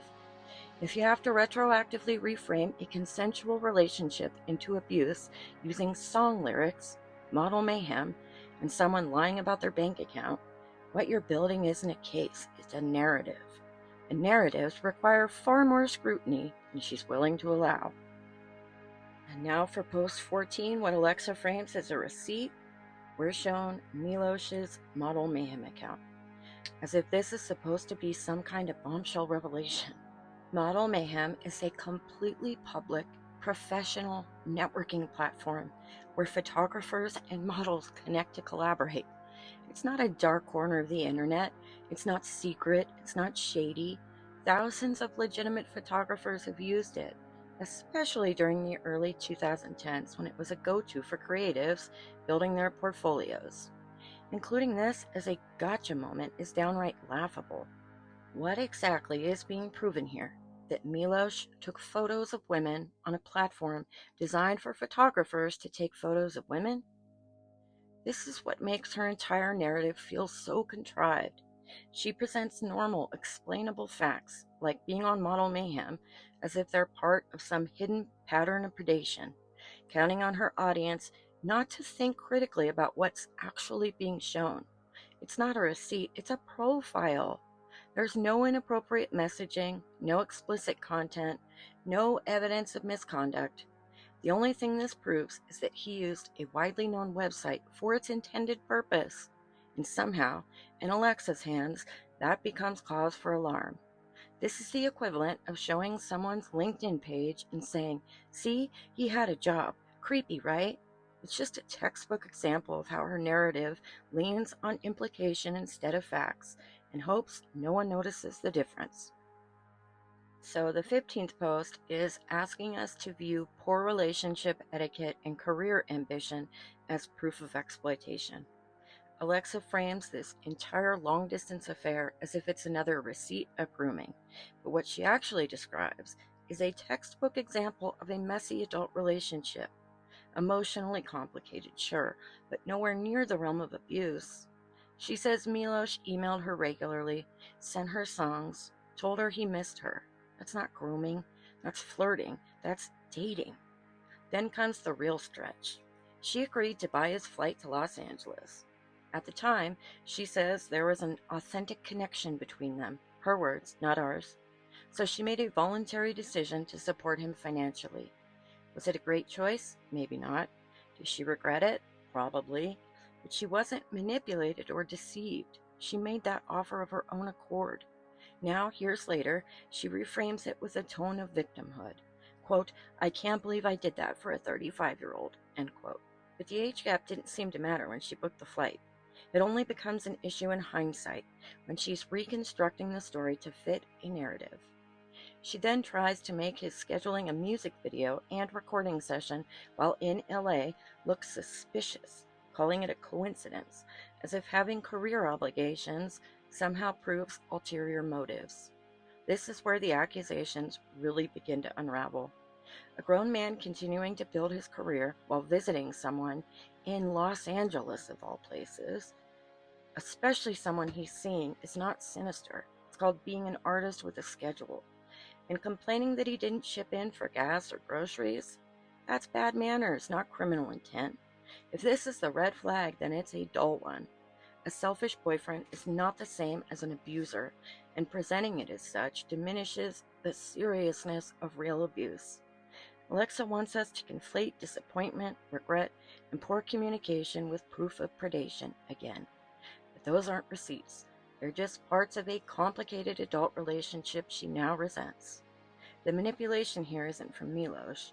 It's in the repackaging of every unflattering detail as evidence of something darker, banking once again on our sympathy and emotional fatigue to suspend all critical thinking.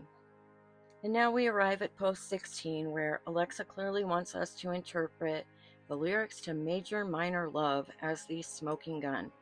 She presents this as damning, a lyrical confession of grooming and gaslighting. Except when you actually read the lyrics, what you're seeing is a dark, brooding, sexually charged love song written in the exact style that Rhye is known for. It's abstract, moody, metaphorical, hardly a manifesto of abuse. But Alexa retrofits it with sinister meaning, claiming the line, a dark rhythm beating just behind, is about something Milosh enjoys, and that the title, Major Minor Love, is a double entendre, referencing the fact that she was a minor when they first started talking. This is what we call retrospective projection, taking something ambiguous and artistic and forcing it to serve a new narrative years later. The truth is, these lyrics could be interpreted 100 different ways. That's what poetic writing is.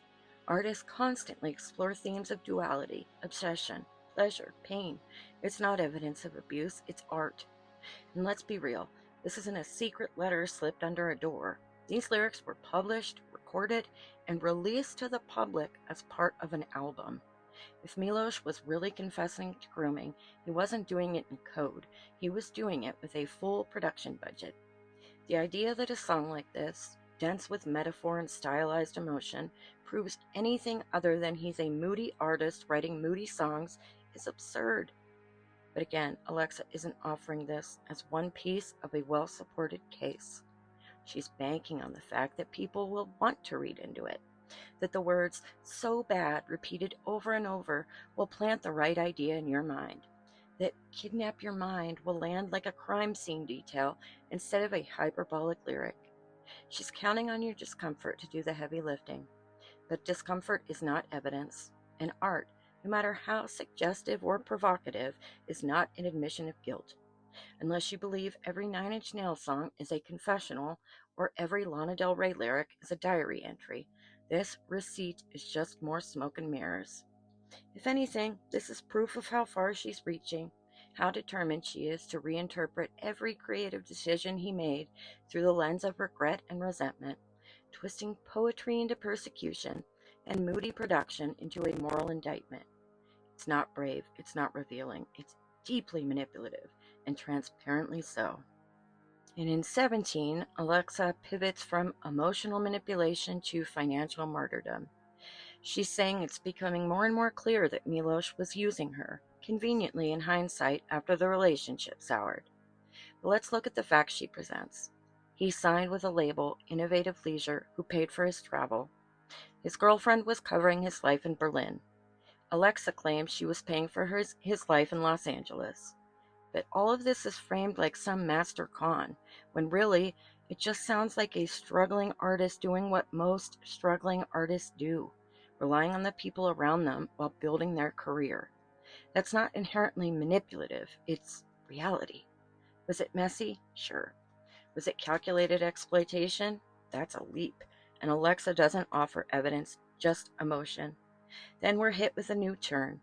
The revelation that Milosh once proposed recording audio during intimacy to use as samples in his music.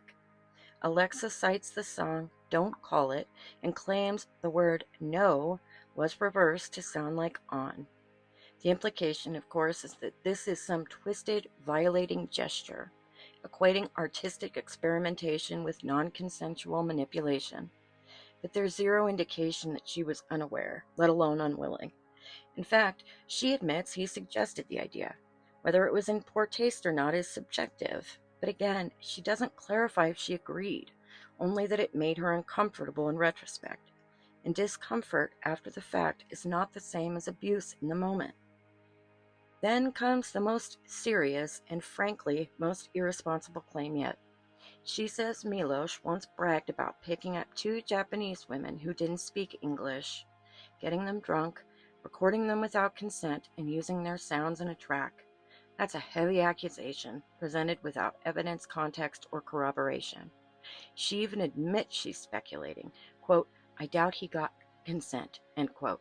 But doubting something, especially years later, is not proof, it's conjecture. And if she genuinely believed she was being told about a sexual assault, why wasn't this reported? Why wait years to include it in a carousel post with the same tone as a confessional diary entry? What Alexa is doing here is stacking discomfort, bad behavior, and speculative anecdotes into a house of cards and hoping no one notices the foundation is missing. She tosses around terms like violence against women and exploitation with no distinction between unquestionable artistic choices and actual harm. But those words mean something, and using them this recklessly, without concrete claims, let alone proof, isn't advocacy. It's theatrical, it's inflammatory, and worst of all, it trivializes real abuse by diluting it with storytelling that relies more on vibe than verifiable fact. And let's rewind, no pun intended, to talk about the part of no being reversed to sound like on. First of all, phonetically, no reversed does not sound like on. That's not a subtle re-edit, that's linguistic gymnastics. But more importantly, look at what's being implied. That she said no, that he recorded her without consent, and then used her refusal as a sample in a song. That's not artistic manipulation, that is a heinous act if true. But notice she never says it explicitly. Instead, she lets the audience infer that she was violated, and that this was some kind of coded audio assault slipped into a track. And yet she stayed with him for another 7 years. That's not a minor detail. If this truly happened the way she wants us to believe, why would she continue the relationship? Why was there no report, no confrontation, no exit at the moment this supposed violation occurred? Instead, the story is repackaged years later. This isn't evidence, it's retroactive outrage designed to provoke an emotional reaction without taking accountability for the narrative it constructs. She wants us to believe that Milosh violated her in some deeply personal, horrifying way, but also that she quietly endured it for nearly a decade. That's not empowerment, that's not advocacy, that's narrative engineering, using the power of implication to accuse someone of abuse without ever saying the words outright, so she can dodge the burden of proof while still reaping the validation of belief. It's manipulative, it's unfair, and worst of all, it's dangerous for real survivors who do need their stories taken seriously. I also want to go back for a minute and talk about the audio. Now, I'm no audio engineer, but I do own a pair of ears and a basic understanding of how sound works. So let's break this down.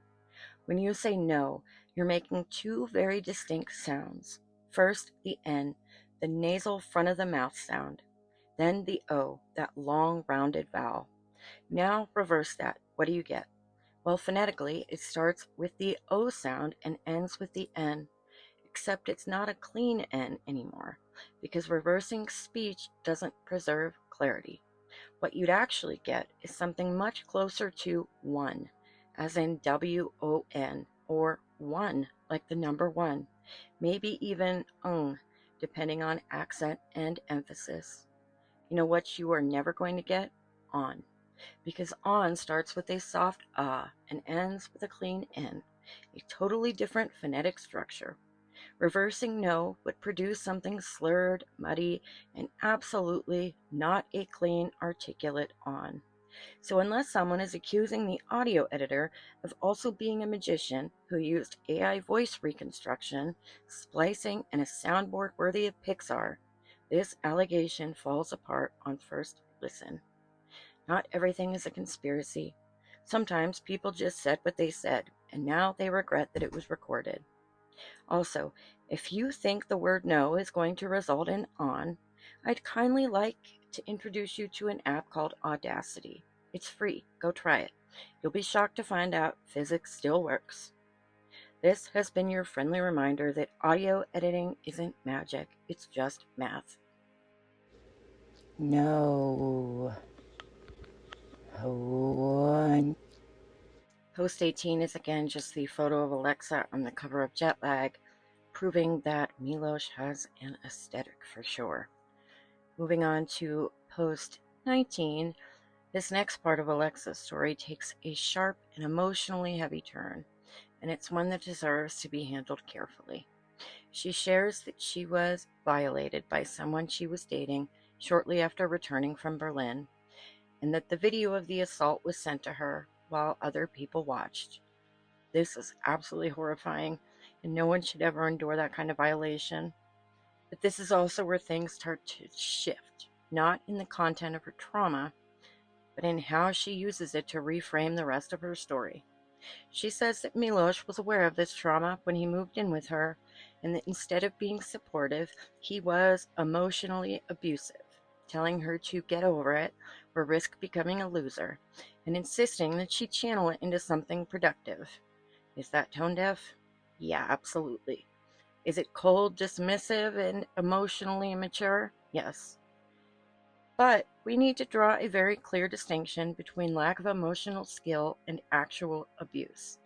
Not everyone is equipped to support someone dealing with active trauma. And while that doesn't excuse harshness or callousness, it also doesn't automatically mean abuse is taking place. There's a difference between being overwhelmed and being intentionally harmful. And this is where the narrative once again relies more on tone and emotional implication than evidence.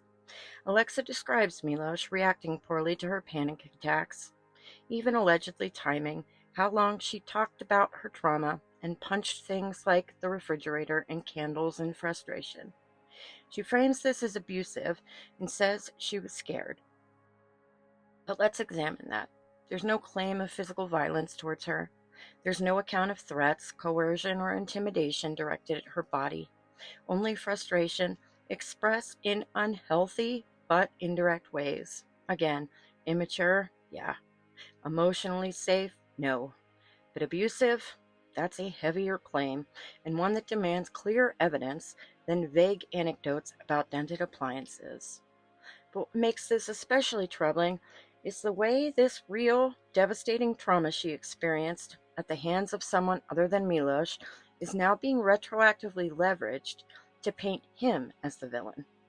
It's narrative bending. She doesn't provide any details about the actual assailant, doesn't name or confront that person, but places Milosh in the line of fire for not reacting to it correctly.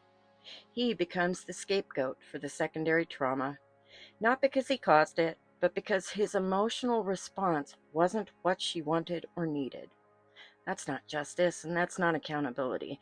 That's just redirecting grief and pain and disappointment into character assassination. This is how the narrative becomes so slippery. She shifts from survivor to storyteller to accuser in a single breath, and suddenly the audience is expected to believe that a man who didn't respond perfectly to her pain is now part of the abuse itself. That is not fair to Milosh, and frankly, it's not fair to the trauma she endured either. Weaponizing real pain to retroactively bolster a shaky accusation isn't advocacy. It's manipulation through trauma optics. And in doing that, she blurs the line between supporter and abuser, which is incredibly dangerous, not just to Milosh, but to the credibility of survivor testimony as a whole.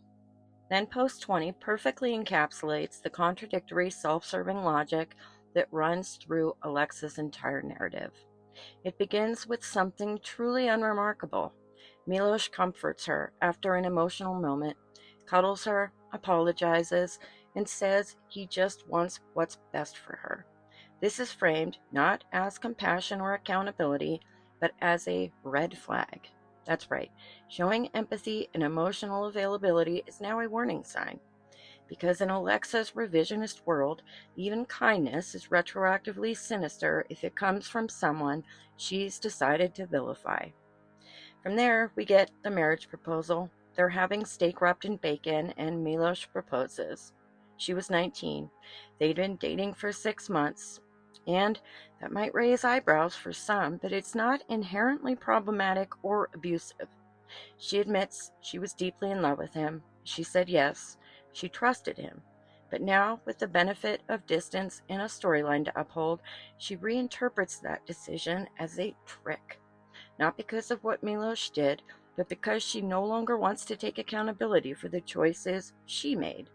That's not abuse. That is regret. But the most egregious part of this post, and arguably one of the most telling moments in her entire series, is her retelling of a story Milosh allegedly shared about a prior relationship in which he was physically assaulted. According to Alexa, his then partner struck him in the face with a glass bottle during a breakup. He ended up in the emergency room.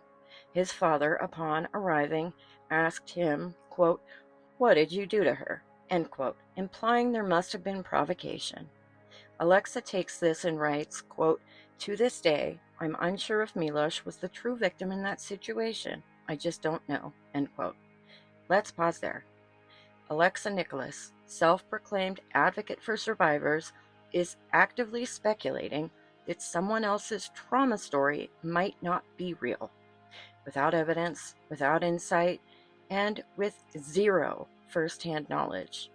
She's casting doubt on someone else's experience of physical violence simply because it doesn't suit the image of him she wants to sell now. That is a textbook definition of victim blaming. And the irony? She spent post after post wailing that anyone who questions her version of events is a victim blamer. But here she is doing exactly that to someone else. And not just anyone, but someone describing a physical, violent assault. She doesn't just question it, she publicly undermines it. So the question becomes, why is it unacceptable to question her story, but completely fine for her to question his? If Alexa truly believed in the principles of survivor advocacy, if she actually stood for consistency, empathy, and accountability, she would never dare to cast this kind of doubt on another person's trauma. But she doesn't, because in her world, victimhood is a currency, and she's the only one allowed to spend it. When she does it, it's awareness. When others do it, it's abuse. When she's harmed, it's proof of a predator. When Milosh is harmed, it's probably his fault. It's not just hypocritical, it's dangerous. It sends the message that only certain people are allowed to claim survivor status, and only if they support her narrative. Everyone else is fair game for public skepticism and moral condemnation. Let's call it what it is. Alexa isn't practicing what she's preaching. She's preaching what she thinks protects her image. Then in post 21, Alexa moves into what she frames as the ultimate connect the dots moment, the immigration twist. She admits she went through Milosh's emails without his permission in 2015 and found a message from his record label stating that if he didn't secure an artist visa, they wouldn't pursue Rhye and he wouldn't be able to tour or receive the $1 million deal for Woman. She then retroactively frames his marriage proposal as suspicious because this email existed around the same time. And here's the game again.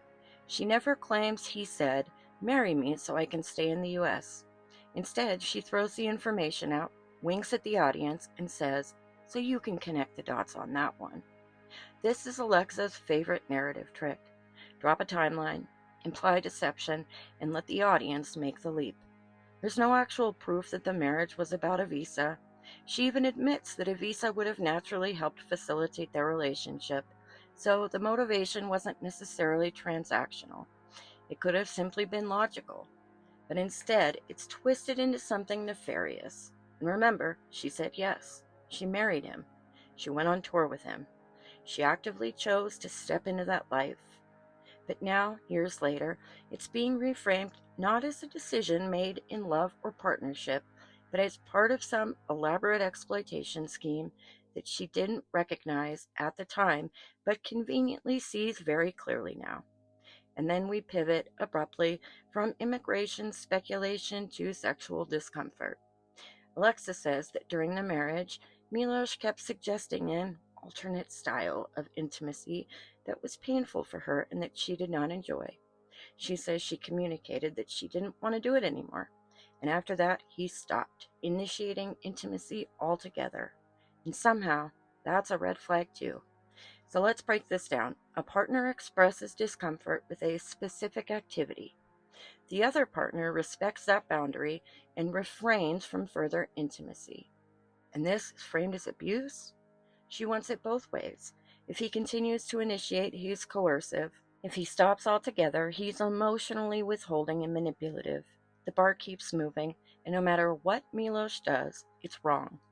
Because Alexa has already cast him in the role of villain, and every moment is just another act in the retrospective tragedy she's writing. The real issue here is that she's turning ordinary dysfunction into sinister intention. Couples have sexual incompatibilities. People stop being intimate in marriages for all kinds of reasons. It does not make someone an abuser. It doesn't mean they're punishing their partner. But Alexa is trying to sell that narrative, that if he wasn't exploiting her body, then he was withholding it as a form of control. No middle ground, no nuance, just a constant shifting of the goalposts to maintain the image of victim and oppressor. And when you combine that with her earlier connect the dots tactic, what you get isn't evidence. It's a storyline. One where every decision she made willingly at the time is now repackaged as a trap. Where every gray area is painted in black and white. And where the audience is groomed, not by Milosh, but by her narrative, crafted post-breakup, post-resentment, and wrapped in the language of survival to shield it from scrutiny. In Post 22, we enter what feels like the narrative's psychological unraveling, and not necessarily Milosh's. Alexa says that between 2013 and 2016, she took a break from acting and toured Europe with him. During this period, the relationship began to deteriorate, largely, according to her, due to the lack of intimacy. But again, that same lack of intimacy was the result of her establishing a boundary, and Milosh respecting it. So now the very thing she asked for, disengagement, is retroactively framed as a wedge he drove into the relationship. That's not accountability, that is selective hindsight. This section is perhaps the clearest example yet of how her story bends to her needs. Boundaries she set become weapons used against her. Criticism becomes gaslighting. And her own decisions, spying, cheating, detaching, are washed clean in the name of victimhood. What we're watching isn't a retelling of abuse. It's a retroactive moral cleansing, where she casts herself as the wounded protagonist and conveniently reinterprets every crack in the relationship as evidence of deeper evil. But a one-sided retelling doesn't make something true. It just makes it theatrical. She then says a friend didn't feel comfortable around him, which sparked her personal investigation. This is the kind of vague, ominous phrasing that's meant to sound like something serious was discovered, when in reality, it's just a cue for the audience to reframe everything they're about to hear as part of a sinister pattern. But what follows? Allegations of gaslighting and emotional manipulation, Milosh telling her she was crazy, that she needed therapy, that she had anger issues, or might be an alcoholic. But here's the thing. When one partner brings up these concerns, it could be gaslighting, or it could be the truth. The fact that someone doesn't like hearing those things doesn't automatically make them false or abusive. She reframes all of his feedback as invalid because she was, quote, speaking her truth, end quote, and healing. But healing isn't immune to critique. And here's something important that cannot be ignored. It is highly inconsistent with the behavior of an abuser to encourage therapy. Abusive individuals, especially those who seek control, avoid introducing third-party influence into the relationship. According to Dr. Lundy Bancroft, author of Why Does He Do That? Inside the Minds of Angry and Controlling Men, abusers generally resist counseling, dismiss professional help, or actively discourage their partners from seeking therapy because outside perspectives threaten their control. If Milosh had been emotionally abusive and deliberately manipulative, urging Alexa to seek therapy would have been counterproductive to that agenda. Suggesting she see a therapist doesn't serve the classic goals of isolation, dependency, or power imbalance. On the contrary, it potentially empowers the partner to see through manipulation, process trauma, and leave. So either Milosh was so wildly incompetent as a manipulator that he sabotaged his own control strategy, or, more plausibly, he was in a strained relationship with someone working through heavy trauma and reacting to conflict in a way that wasn't always healthy, and he suggested therapy because it was needed, not as a weapon. But in Alexa's telling, every interaction is twisted to fit a predetermined villain arc. Her dissatisfaction becomes truth, his feedback becomes gaslighting, and his suggestion of therapy, objectively a constructive resource, becomes an act of emotional warfare. That's not survivor testimony, that's narrative rebranding. Now at post 23, we arrive at one of the most disturbing turns in Alexa's narrative, but also one of the most suspicious. She claims that in 2015, Milosh casually admitted to what she describes as a coerced encounter involving a Jamaican woman, alcohol, and his best friend, in which they allegedly got her intoxicated, encouraged her to sing African chants, and then coerced her into doing some things. She then quotes Milosh as saying she should be proud of where she's at because that's where he was at in his 20. Her takeaway, quote, "So I guess I was not as bad as a rapist," end quote. But that's not what he said, but it's how she chooses to interpret it. And again, this interaction, if it even happened, is framed entirely through her lens years after the fact, filtered through her current interpretation of their relationship, and deliberately vague in both its alleged content and consequences. I'm not going into the rest of the allegations with the Jamaican woman because it's not my place to share that story, just as it wasn't Alexa's place to do so. Here's what we're supposed to believe: that Milosh casually confessed to something resembling assault, that Alexa was horrified, couldn't sleep, and advised him, as if this were a minor PR issue, to contact the woman and apologize. That's it. That's the response to an alleged rape confession. No mention of calling the police, no mention of pressing for accountability, no questioning of why she didn't immediately end the relationship, just a suggestion to apologize, then life went on. And then, without transition, she drops an entirely separate allegation: a violent outburst following an anxiety attack. She says she pushed a Swiffer on the floor, and Milosh charged at her, picked her up, pushed her on the couch, and then pressed his forearm into her throat while screaming, "Shut the F up," repeatedly. This is the most graphic and concrete physical abuse claim in her entire narrative, and yet it's sandwiched in between vague, unverified hearsay and glossed over without any follow-up. No documentation, no report, no corroboration, just a sudden cinematic burst of violence that appears out of nowhere and is never referenced again in the posts that follow. That's the pattern here. Alexa alternates between ambiguous stories dripping with emotional implication and explosive accusations dropped like landmines, then never revisited. It's trauma used as punctuation. She wants the gravity of serious claims without the responsibility of substantiating them.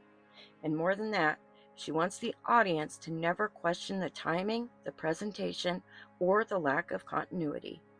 This is the kind of manipulation that erodes trust, not just in her, but in survivor narratives more broadly. Because real abuse demands to be told with clarity. It stands up to scrutiny. It doesn't rely on half statements, emotional bait, or sudden bursts of brutality dropped without context. It doesn't twist confusion into truth and speculation into certainty. What Alexa offers here isn't a confession. It's a performance dressed in the language of trauma, but structured like a screenplay. And it's insulting to those who have survived the things she so casually invokes. Let's talk about something else that's deeply disturbing here, not in the way Alexa wants you to think. If what Milosh allegedly said about this Jamaican woman was even remotely true, then that woman was the victim of a serious violation. And yet, Alexa, years later, takes it upon herself to share that story on her own platform without consent, without context, and without any indication that the woman even knows her experience is being used this way. This isn't advocacy. This is appropriation of someone else's trauma, and it's both ethically and psychologically dangerous. According to trauma experts like Dr. Judith Herman, who wrote Trauma and Recovery, and echoed in the American Psychological Association's guidelines on trauma-informed practices, one of the most essential components of healing from trauma is agency, the ability to control how, when, and whether one's story is told. Survivors must be able to decide if they want to speak, how much to share, and whether it's safe to do so. To disclose someone else's alleged assault without their knowledge or consent, especially in a public forum, is a form of re-victimization. It strips that person of their autonomy all over again. Worse yet, Alexa frames this woman's story as a narrative device, a tool to reflect on her own moral superiority. So I guess I wasn't as bad as a rapist. That's not survivor-centered language. That's self-serving framing. If this woman did suffer the harm Alexa vaguely describes, what she needs isn't to be dropped into a carousel of Instagram receipts years later to help someone else sell a story. It's safety, support, and privacy. What Alexa has done here isn't just insensitive. It's potentially re-traumatizing, especially if that woman stumbles across her own story in a stranger's viral post, reduced to a cautionary anecdote and used as emotional ammunition. And this is especially egregious coming from someone who claims to be an advocate for survivors, because real advocacy requires consent. It requires ethics. It requires a basic understanding of what trauma does to the brain, to the body, and to the trust. To use another woman's alleged assault as a narrative, beat to amplify your own sense of moral injury, is not just manipulative, it's deeply hypocritical and undermines everything she claims to stand for. Post 24 is just another Rhye photo of Alexa with her neck vulnerable, with the quote, "Like a twisted thief with a mangled glove, it's just my nature, I ruin love," end quote, which we're supposed to interpret as admission of abuse, apparently. Moving on to post 25, Alexa claims she decided they needed a break. Milosh went to stay with his parents in Canada, and she remained in their shared LA apartment, which he was paying for. She notes that the rent was under $2,000 and that he was covering it along with groceries. But she presents this not as a sign of stability or support, but as part of a setup, laying the foundation to cast herself as trapped, disempowered, and ultimately financially exploited. She says her career dwindled because she was frequently on tour with him supporting his music. But let's be clear, that was a choice. She opted to travel with her husband. She chose to take a break from acting. She admits she turned down roles, not because she wasn't being offered work, but because the projects required nudity or placed her in what she calls the male gaze. That is a principled choice, sure, but it's still her choice.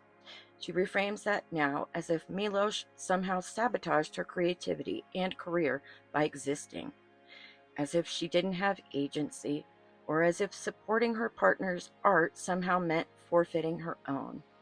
Then comes the moment she really wants to land emotionally. She receives a $125 residual check, her only money, she says. And Milosh allegedly says, "You're going to give that to me, right? Since I pay for rent and groceries?" Let's assume that's exactly how he said it. Tacky? Sure. Insensitive? Yeah. Abusive? That's a stretch. Because again, context matters. She admits he was covering their living expenses. She admits she wasn't bringing in income at the time. His comment, while blunt and maybe condescending, isn't proof of financial abuse. It's a clumsy acknowledgement of an imbalance she also chose. She stopped working, traveled with him, and relied on him for basic costs. But now that's framed as him manipulating her into poverty. And then, after telling him over the phone she wants a divorce, she quotes Milosh responding, "What are you going to want from me now? You want me to sign a big effing check, you princess?" Again, let's put aside tone and imagine he really said that. It's not a red flag. That's a bitter, emotionally defensive reaction during a divorce conversation. People say messy, angry things during separations.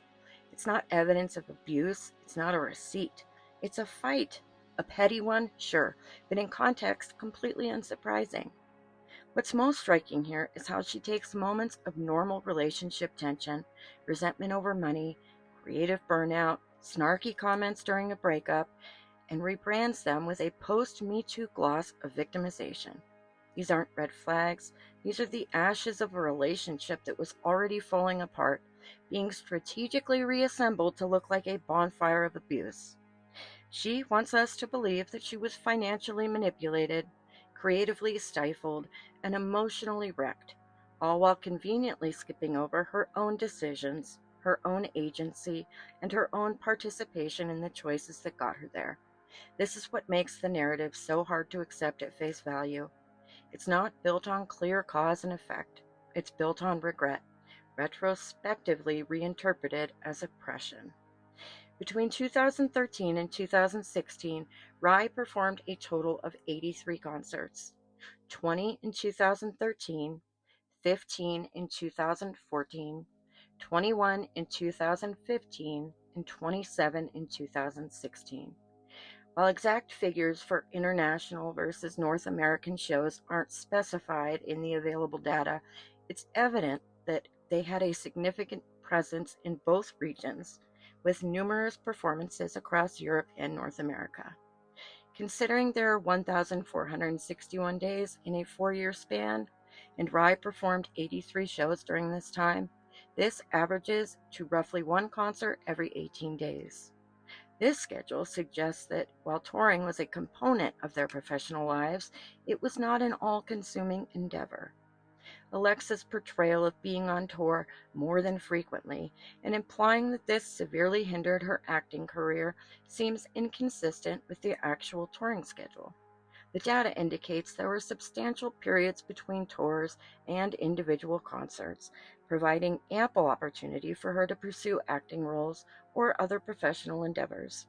Her narrative appears to overstate the demands of the touring schedule, potentially to frame herself as a more sympathetic figure who sacrificed her career for the relationship. Moreover, Alexa acknowledges that she declined acting opportunities due to personal reservations about the content, such as roles requiring nudity.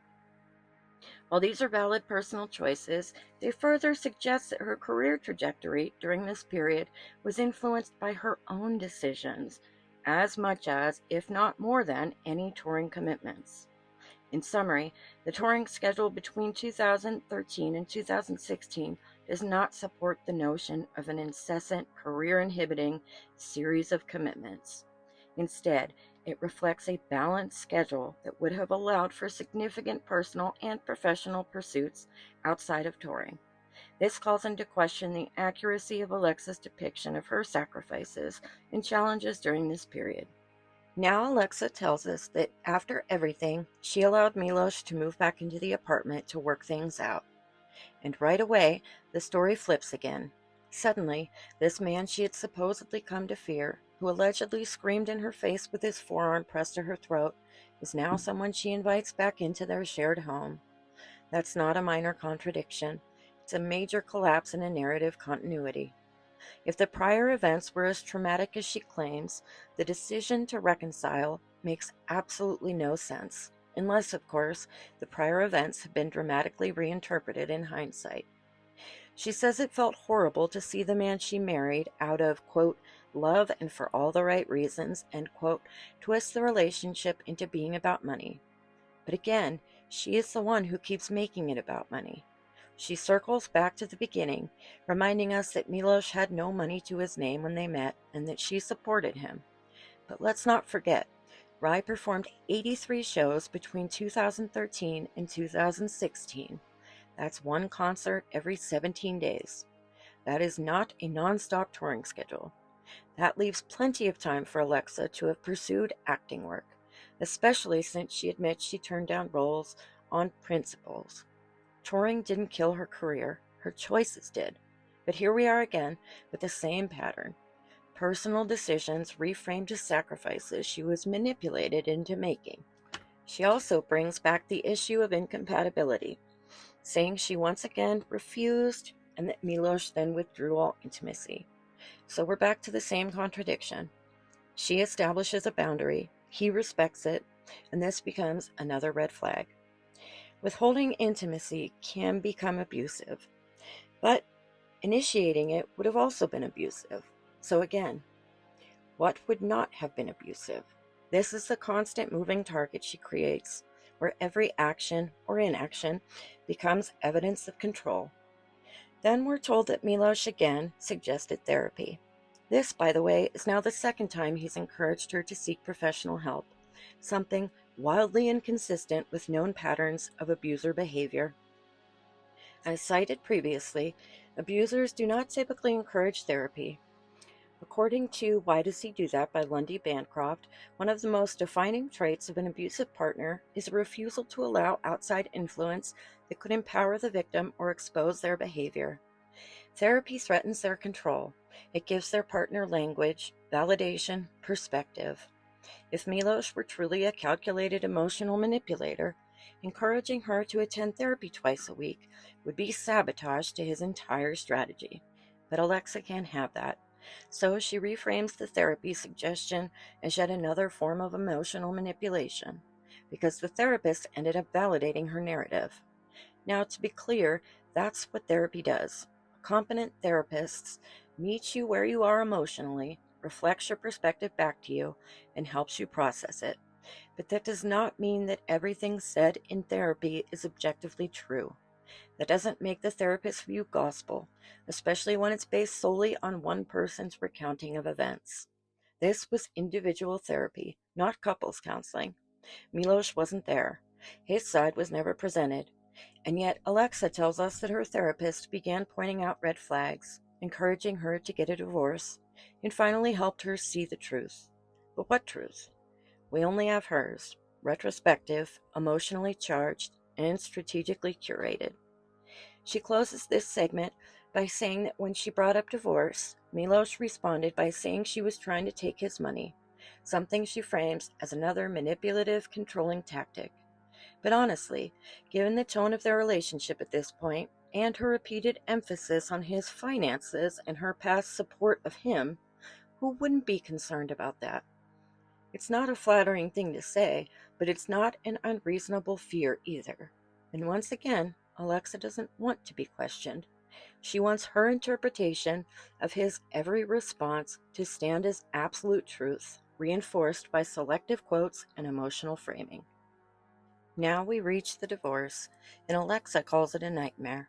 She says it dragged on for 3 years, during which she was financially struggling, living in the same apartment complex, and working as a nanny to pay rent. She mentions this nanny job paid her $20 an hour, which she says covered most of her rent. But earlier in her own series, she stated the rent was $2,000 a month. At $20 an hour, at 40 hours a week, that's $3,200 a month before taxes. After average deductions, her take-home pay would have been around $2,400 a month, just barely enough to cover rent. That does not include food, car insurance, utilities, a phone bill, gas, or health or therapy expenses, etc. So unless she was living without electricity and groceries, someone was helping her. Whether it was Milosh or someone else, her version of being completely in her own doesn't add up, financially or factually. And that's the recurring issue. These contradictions are all in her own posts. She's relying on the audience not to do the math. But once you put two and two together, the narrative collapses. She wants to portray herself as broke, abandoned, and scrambling to survive while painting Milosh as a cold millionaire. But she also admits that he told her to sign his checks while he was on tour if she needed extra money. Read that again.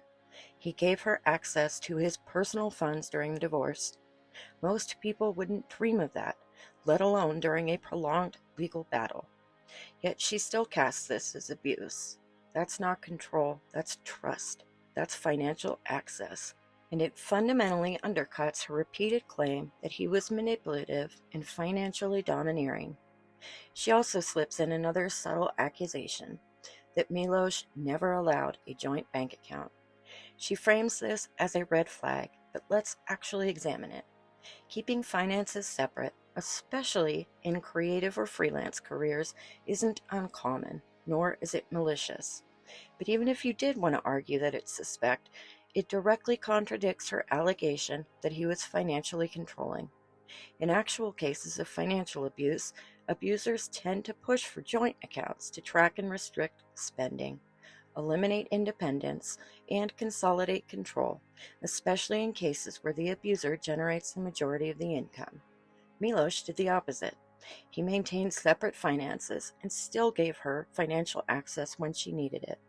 So which is it? Was he controlling the money, or was she paying her own rent while also having the ability to sign his checks? You can't have it both ways. If he were truly trying to dominate her financially, separate accounts would undermine that entire strategy.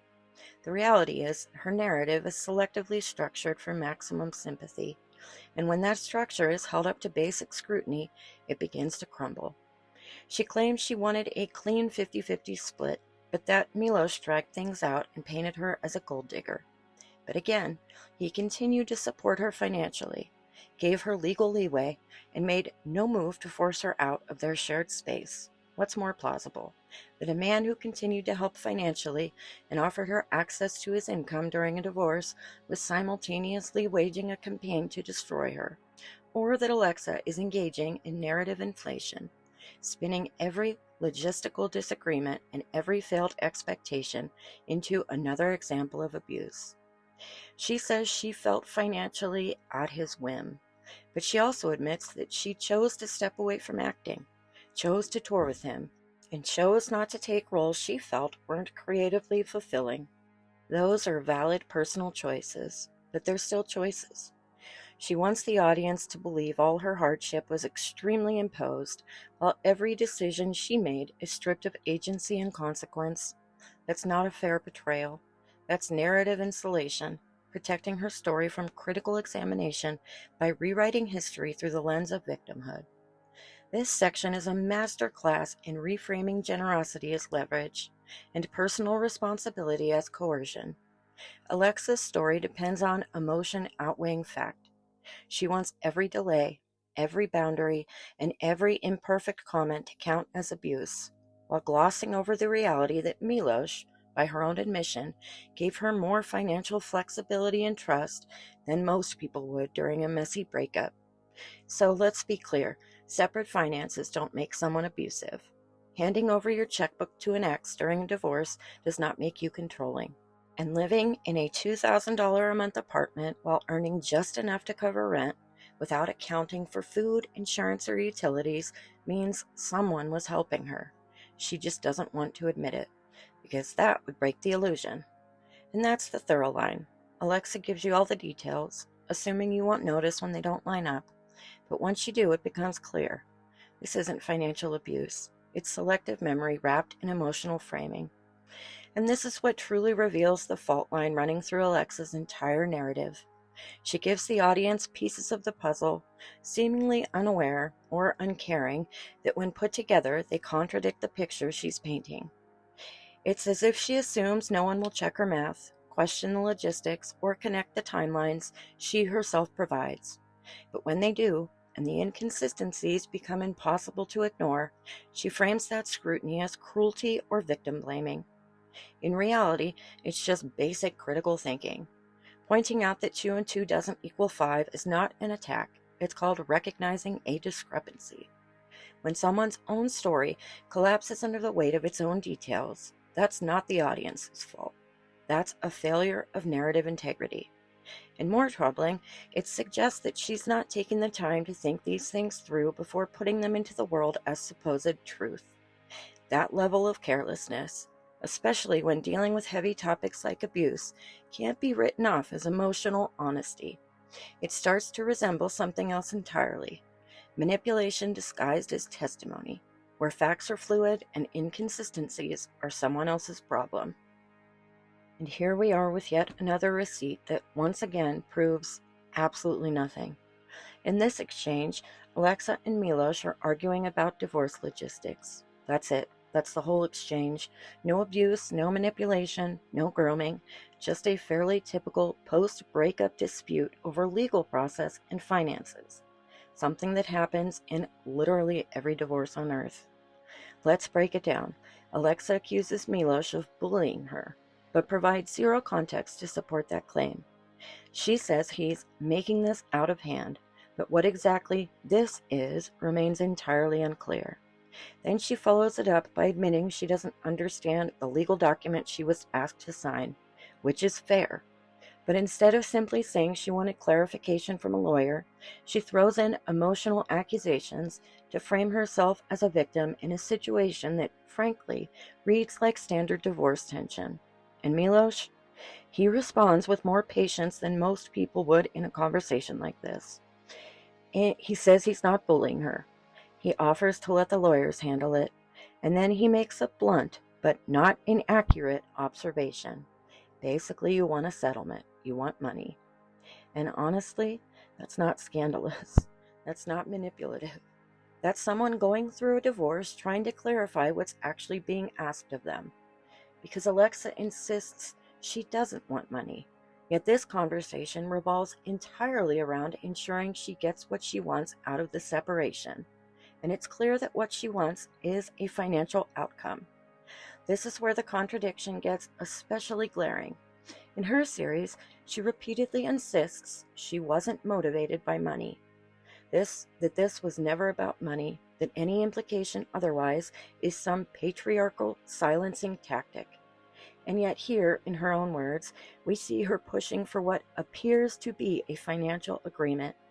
And she's doing it while simultaneously claiming ignorance of the legal process, which conveniently lets her play the role of both wronged party and naive victim. This entire receipt does nothing to support her broader claims of manipulation, abuse, or misconduct. If anything, it shows Milosh trying to de-escalate and move forward through proper channels, while Alexa plays emotional semantics and avoids direct answers. And if this is the best she can offer from the time of their divorce, a time when people are at their most bitter, most offensive, most inclined to say the worst things to each other, and the worst thing she can produce is this, a dry back and forth about paperwork, then once again we're left with smoke and no fire. This isn't abuse, it's bureaucracy. And it only raises the same tired question I keep asking. If this is what she is showing us, what does that say about what she is not showing us? Next. Now we get the dramatic street-side contract scene. Because of course, every emotionally charged divorce needs a dimly lit parking lot moment. Alexa says Milosh asked her to sign a separation agreement, but that she was uncomfortable doing so without a lawyer. Reasonable. But then she says he asked to meet, quote, in the middle of the street outside her apartment, end quote, and she agreed. This is framed as ominous. But what is it really? A meeting spot. That's it. There's no mention of threats, coercion, or force. Just her decision, yet again, to comply with something she says she felt deeply uncomfortable with, all while insisting she had no agency. She claims she signed the separation agreement out of fear and without legal guidance, but again, there's no mention of actual threats, just the same retrospective interpretation we've seen again and again. I didn't like it, therefore it was abuse. Signing a document without legal representation is a choice. A risky one? Yes. But self-inflicted risk doesn't become abuse just because you regret it later. Then she veers into a strange tangent about how Milosh used her car during the relationship, saying that he claimed he'd only ever buy a diesel or hybrid. The supposed twist? He shows up in a BMW. Cue the ominous music. But here's the question. What does this have to do with abuse? Nothing. It's another shallow attempt at character assassination through lifestyle critique. A personal choice about a vehicle becomes a narrative detail meant to imply deceit and arrogance, as if buying a BMW automatically discredits someone's moral character. And then comes what she really wants to sell as sinister. Milosh allegedly asked her to sign divorce papers without a lawyer and without a 50-50 split. He offered no alimony and said he'd prefer that she just email him whenever she needed money, because he said he would always take care of her. She labels that as a red flag. But again, let's break this down. What she describes is a man offering continued financial support, just not through court-mandated alimony, but through direct communication. And she rejected it. She wanted a lawyer involved, and good, she should have had one. But offering non-litigious, long-term support outside of court isn't abuse. It's not control. In many divorces, it's considered amicable. And let's talk about consistency here. Just a few posts ago, she was angry that Milosh didn't give her joint financial access. Now she's mad that he offered financial support, but outside the structure of the court. She doesn't want merged finances, but she also doesn't want separate ones. She doesn't want to be financially dependent, but she resents being asked to sign things without getting money. Every possible angle, every gesture, whether controlling or generous, is interpreted as part of a grand manipulative strategy. Finally, she claims that when she insisted on legal counsel, Milosh threatened her, saying he'd, quote, lawyer up like nothing you've ever seen before and leave you on the streets without nothing, end quote. That line, it sounds dramatic, angry, and yes, spiteful. But again, it's a divorce. Emotions run high. People say terrible things, especially when money's involved. That does not make it abuse. That makes it a divorce. And let's not forget, she had the legal right to contest anything she didn't agree with. If he truly tried to leave her with nothing, the court wouldn't have let that stand. But that's not the point here. The point for Alexa is to make every moment, no matter how ordinary, how explainable, how human, feel like it was orchestrated for maximum emotional damage. This is how her narrative works. She filters everything through a lens of paranoia and betrayal, building a case that doesn't rely on facts, just feelings. If Milosh offers support, it's manipulation. If he asks for direct contact, it's control. If he buys a BMW, it's a red flag. Nothing he does can be interpreted neutrally, because she's already decided what story she's telling. And it's not a story of divorce, it's a story of villainy. But a villain this inconsistent isn't believable, and a victim this allergic to nuance isn't credible. And now we finally get a glimpse of Milosh's own words, a rare moment of unfiltered communication that hasn't been reframed or dramatized by Alexa. And what do we see? Not rage, not cruelty, not control, just a calmly worded email sent in February 2018 where he expresses hope that her project is really coming together, even acknowledging that she'd had a setback. Then he offers two options for moving forward with the divorce: either signing papers through a mediator or working out the financial agreement privately, and reiterates that he's still prepared to support her financially. That last part, quote, as I've said before, end quote, that is consistency. That's documentation. That's not a man trying to leave someone on the streets with nothing. That is someone trying, however imperfectly, to find a resolution that doesn't involve dragging each other through court. Compare this tone to the version Alexa wants us to believe: a controlling, vindictive, money-hoarding manipulator who threatened to destroy her legally. But this email doesn't match that character at all. It's composed. It's solution-oriented. It even shows concern for her well-being. If anything, it paints Milosh as someone trying to keep things civil, offering continued financial support and trying to avoid further conflict. Not exactly the boogeyman she spent dozens of posts constructing. Let's also take a moment to remember how she framed the financial dynamic. According to her, Milosh used money to control her, to dangle support like a weapon. But here he is, again, saying directly and in writing that he's willing to continue helping her, and not with a court order, not with strings, privately, amicably. That's not financial abuse. That's the opposite of financial abuse. This email doesn't just fail to support her narrative, it contradicts it. It exposes just how far her framing stretches reality. Because when presented with calm, verifiable, on-the-record communication, her claims of fear, financial abandonment, and hostility start to fall apart. She wants the audience to fill in the emotional blanks, to read between the lines of everything she said, while ignoring the lines that are right here in plain sight. This is what happens when facts interrupt a narrative built on implication. The illusion starts to crack. Let's put Alexa's claims side by side with the actual email Milosh sent her. Because when you look at the facts, not just the feelings, the contradictions become impossible to ignore.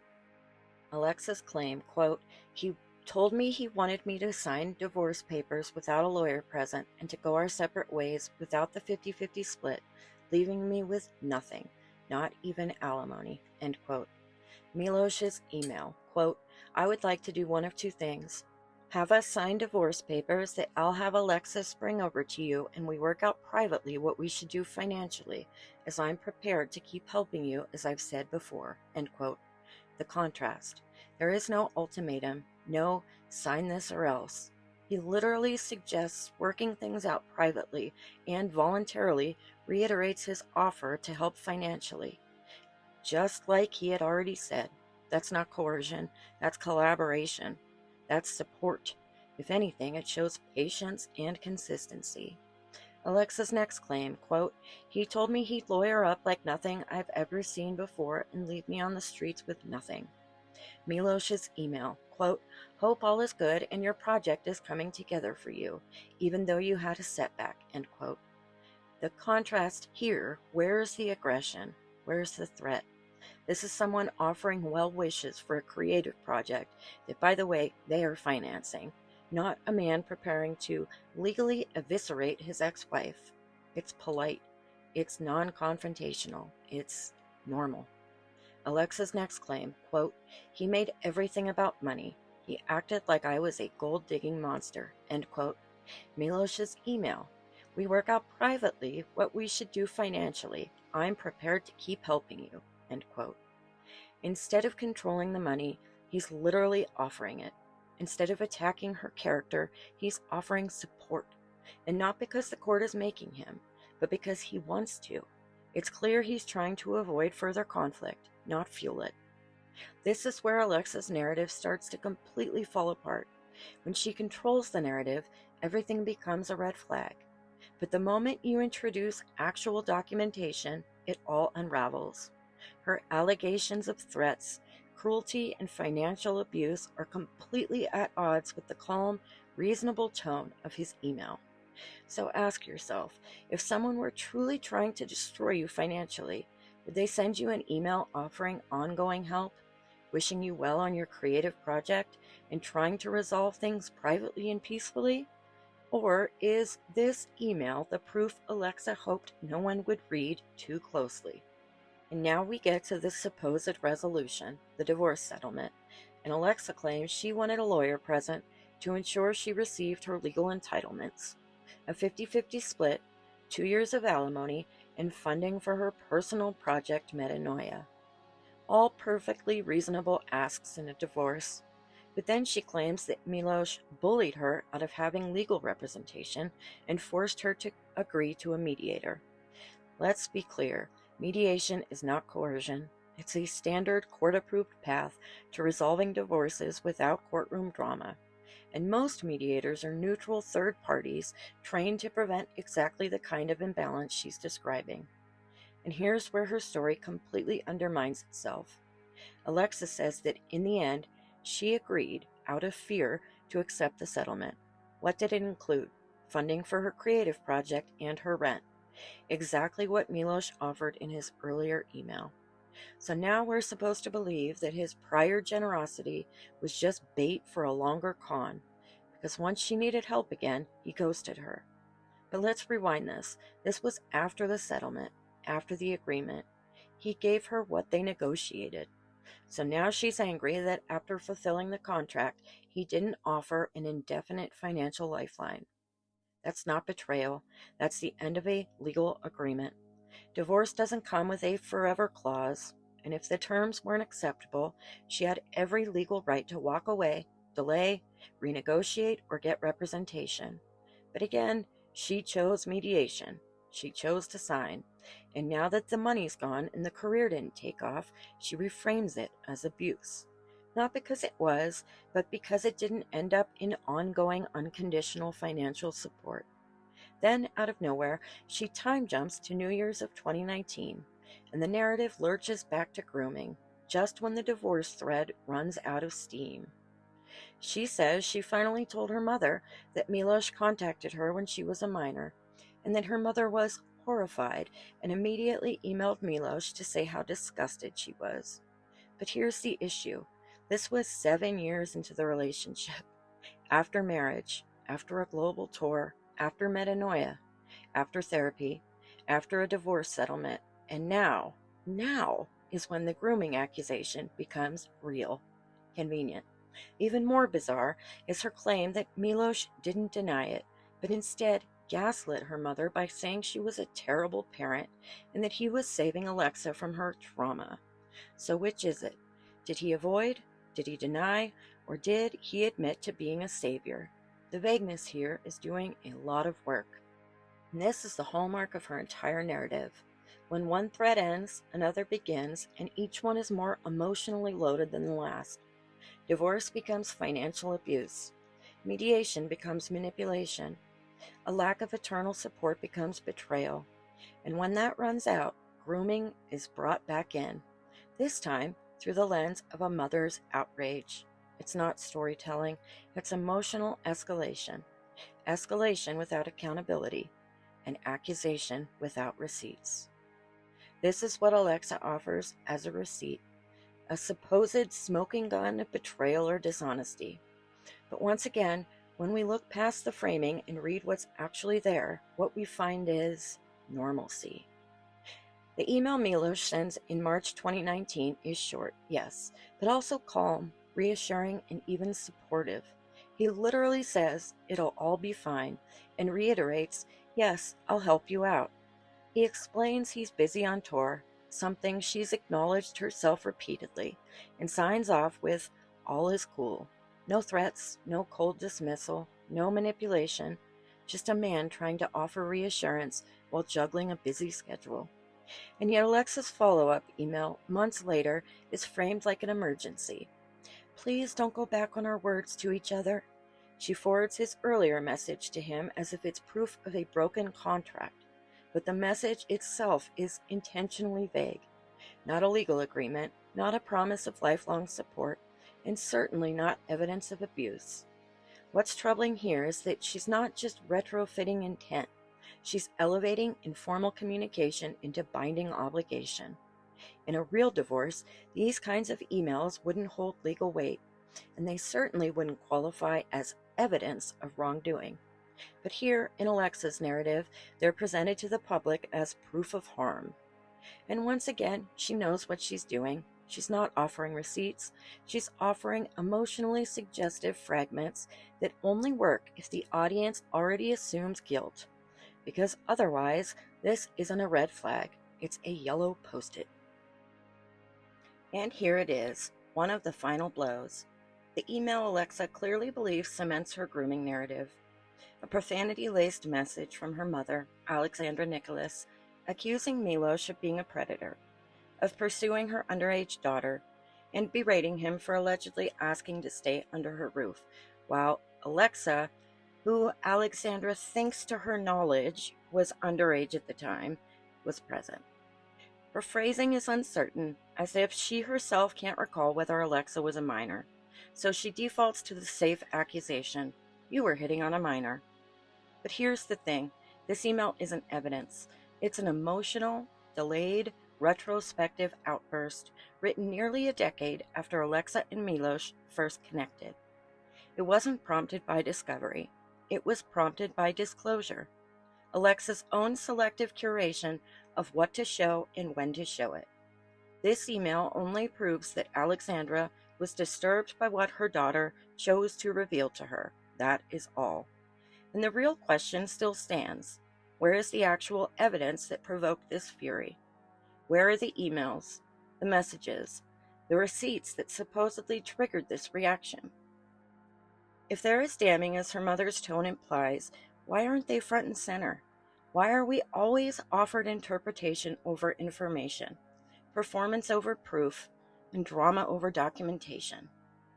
And then comes Milosh's reply, and it is quietly devastating, though not in the way Alexa likely expected. His tone is calm, measured, respectful, and most importantly, completely at odds with the image of the predator she's spent 48 posts constructing. He doesn't insult her mother, he doesn't rage, he doesn't even get defensive. Instead, he reminds Alexandra politely that she had known about the age gap from the beginning, that she had supported the relationship, that she had even given them her blessing to marry. He references inside jokes about the age difference, the years of financial support he gave Alexa, the 3.5 years he continued to help her after their separation. And then he says something that flips the entire narrative.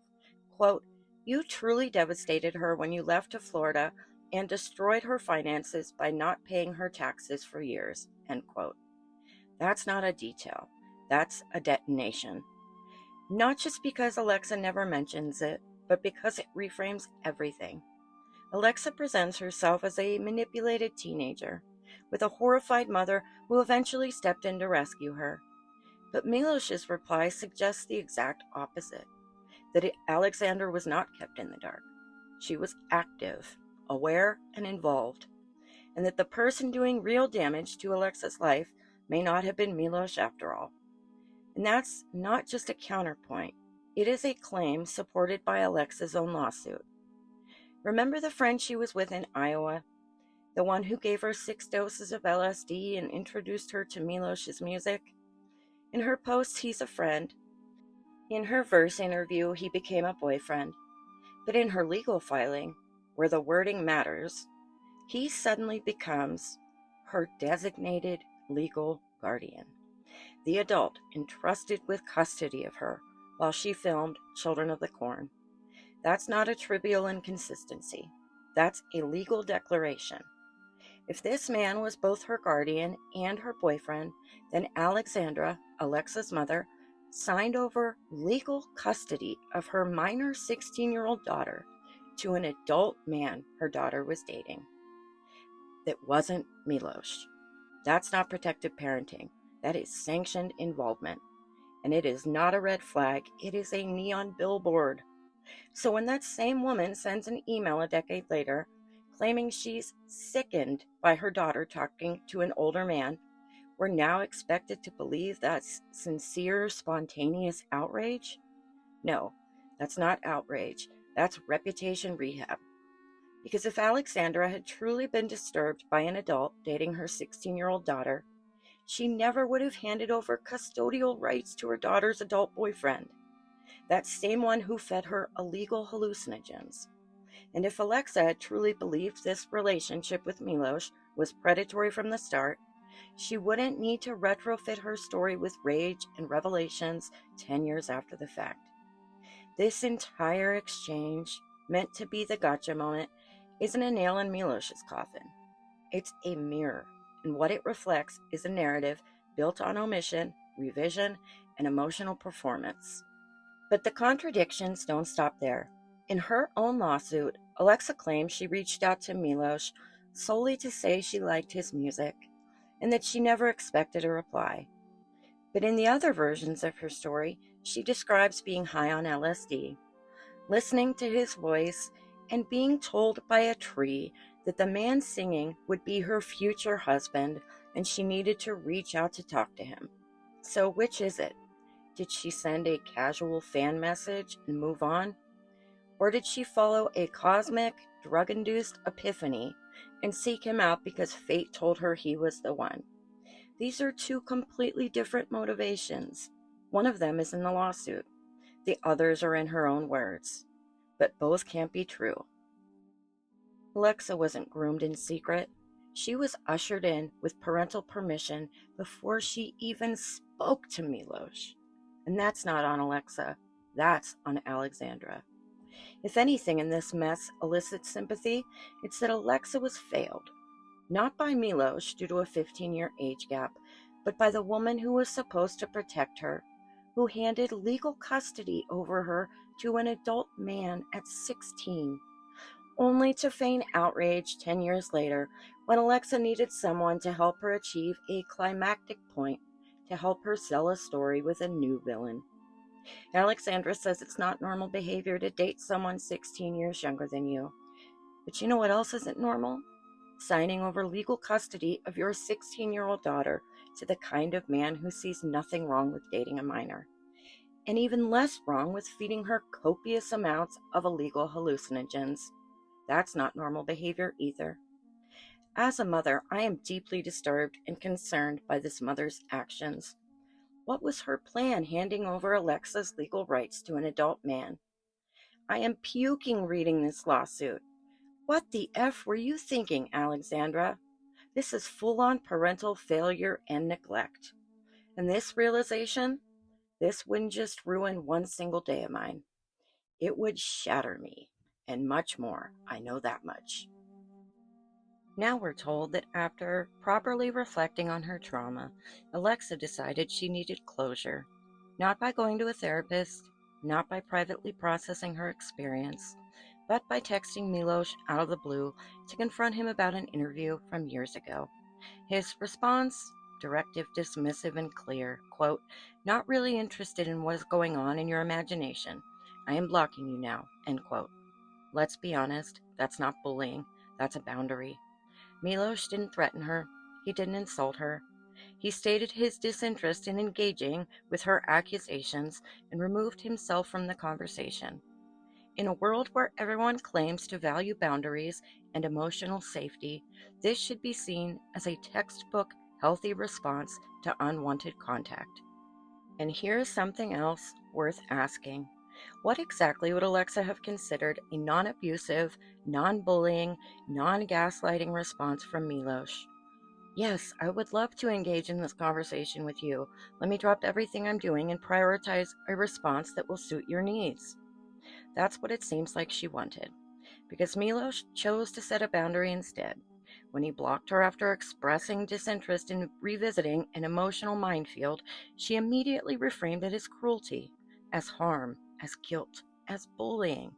But why is saying, "I'm not interested in doing this with you," now seen as an admission of wrongdoing? This healthy response is now treated as a red flag for Alexa, as proof of guilt. So what does she do? She takes it public. She posts on Instagram, reigniting the situation and framing it as accountability. But again, what does she actually want here? She says she asked him why he wanted her verse interview taken down. But here's the kicker. He didn't. The email requesting removal came from his girlfriend, Genevieve. And even Genevieve clarified that it was about his interview, not Alexa's. Alexa admits this, but immediately dismisses it. Quote, "I don't think she would have done that without Milosh's approval," end quote. That's not evidence. That's not even an educated guess. It's a feeling, a presumption, a narrative filler, and it's classic Alexa. When the facts don't support her story, she doubles down on implication and emotion. She then claimed she was bullied for 48 hours, citing comments that she was mentally ill, that she'd ruin her career, and that she looked like a handful to work with. But none of those are bullying, they're responses. They're criticisms of a public accusation made by someone who has a long history of leveraging social media outrage to rewrite her past.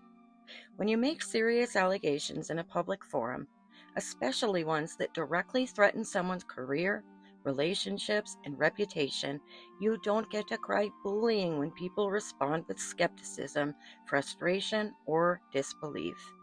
That is not bullying, it's backlash. And that makes what she does next even more transparent. Alexa includes the name of Genevieve's business in her post, an entirely unnecessary detail. And while that might seem like a small thing to nitpick, it's really not.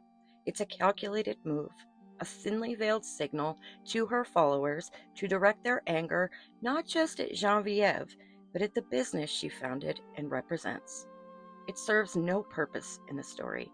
It's not relevant to the conflict, it wasn't part of the email, and it wasn't referenced in any way that justified its inclusion. But Alexa put it there anyway. Why?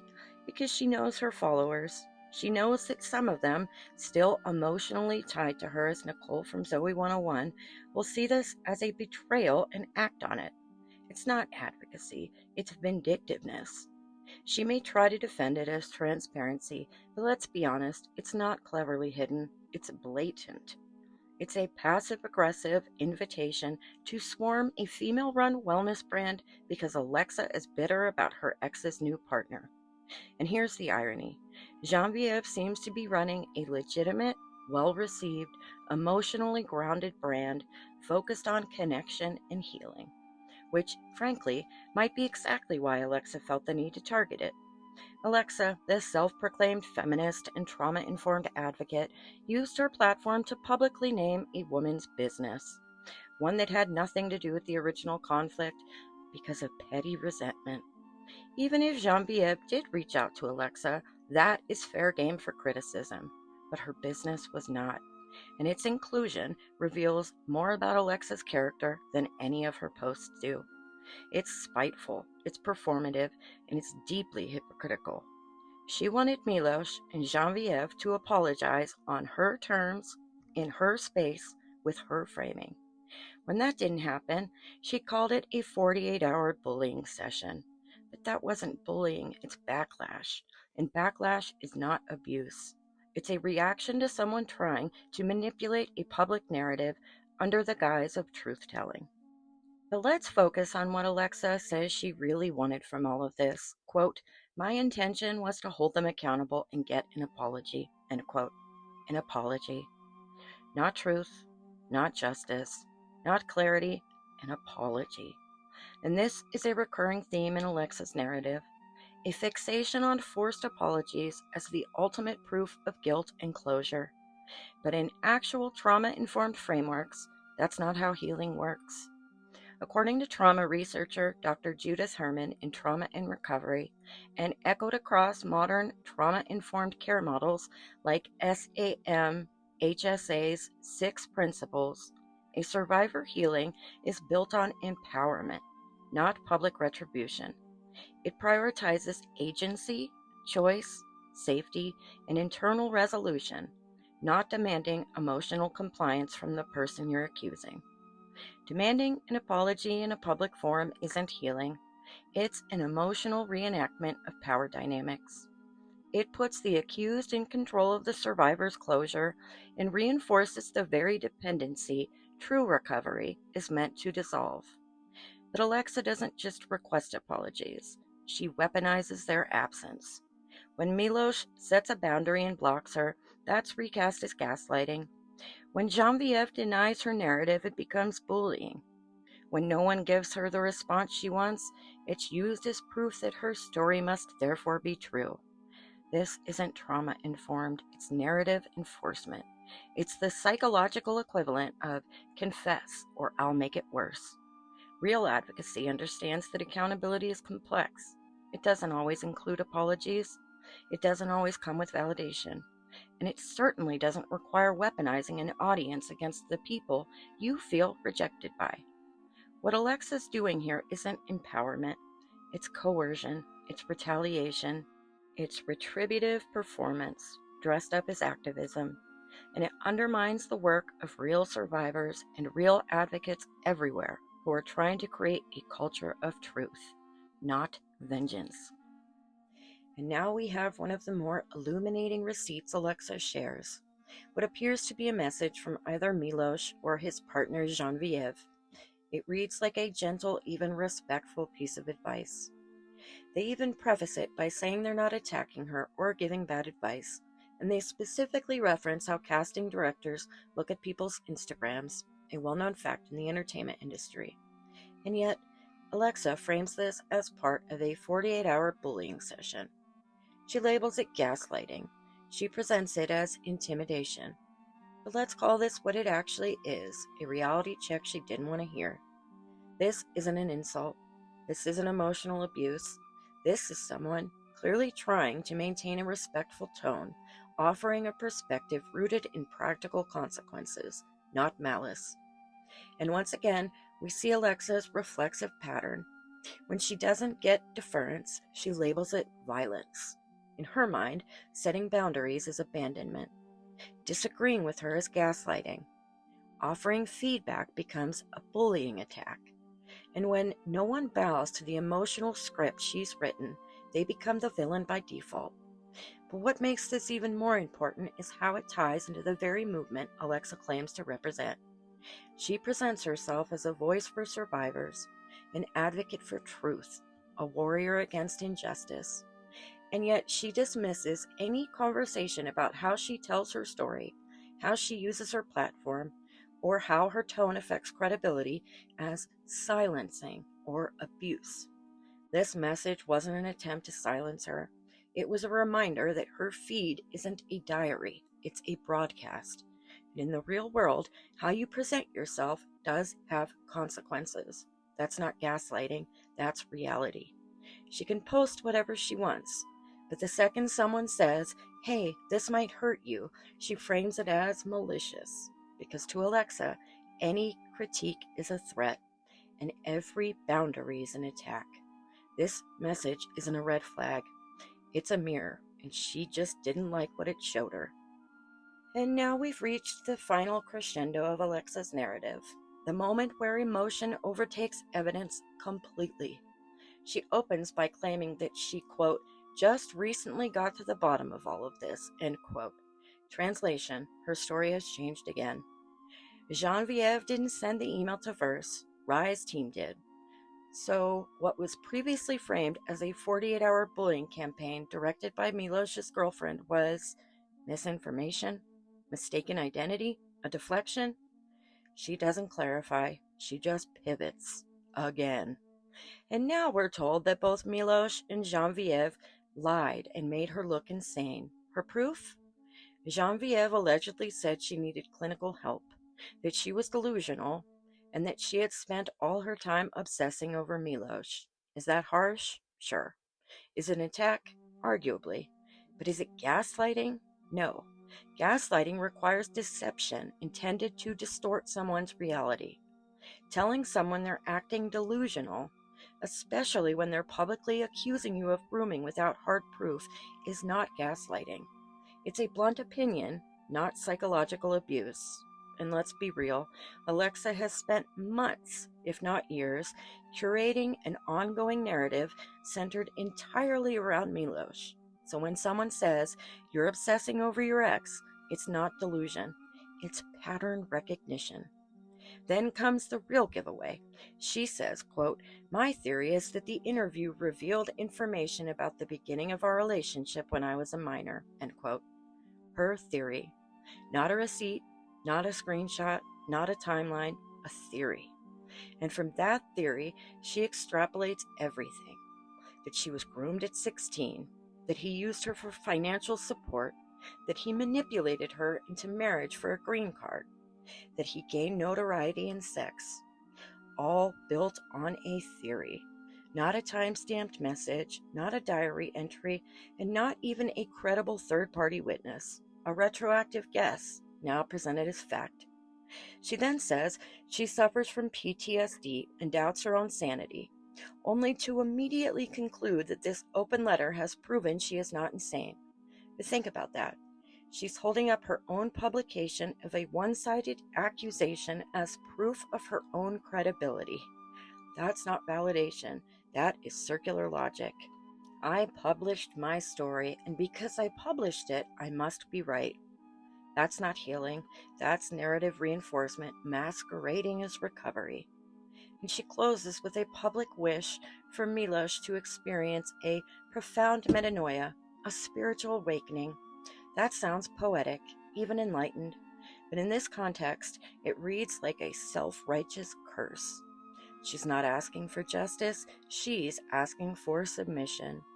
Not accountability, confession. This is what Alexa's story has become. Not a documentation of harm, not a consistent account of abuse, but a sprawling personal mythology built on fluid memory, shifting claims, escalating rage, and selective receipts, all designed not to tell the truth, to win the narrative.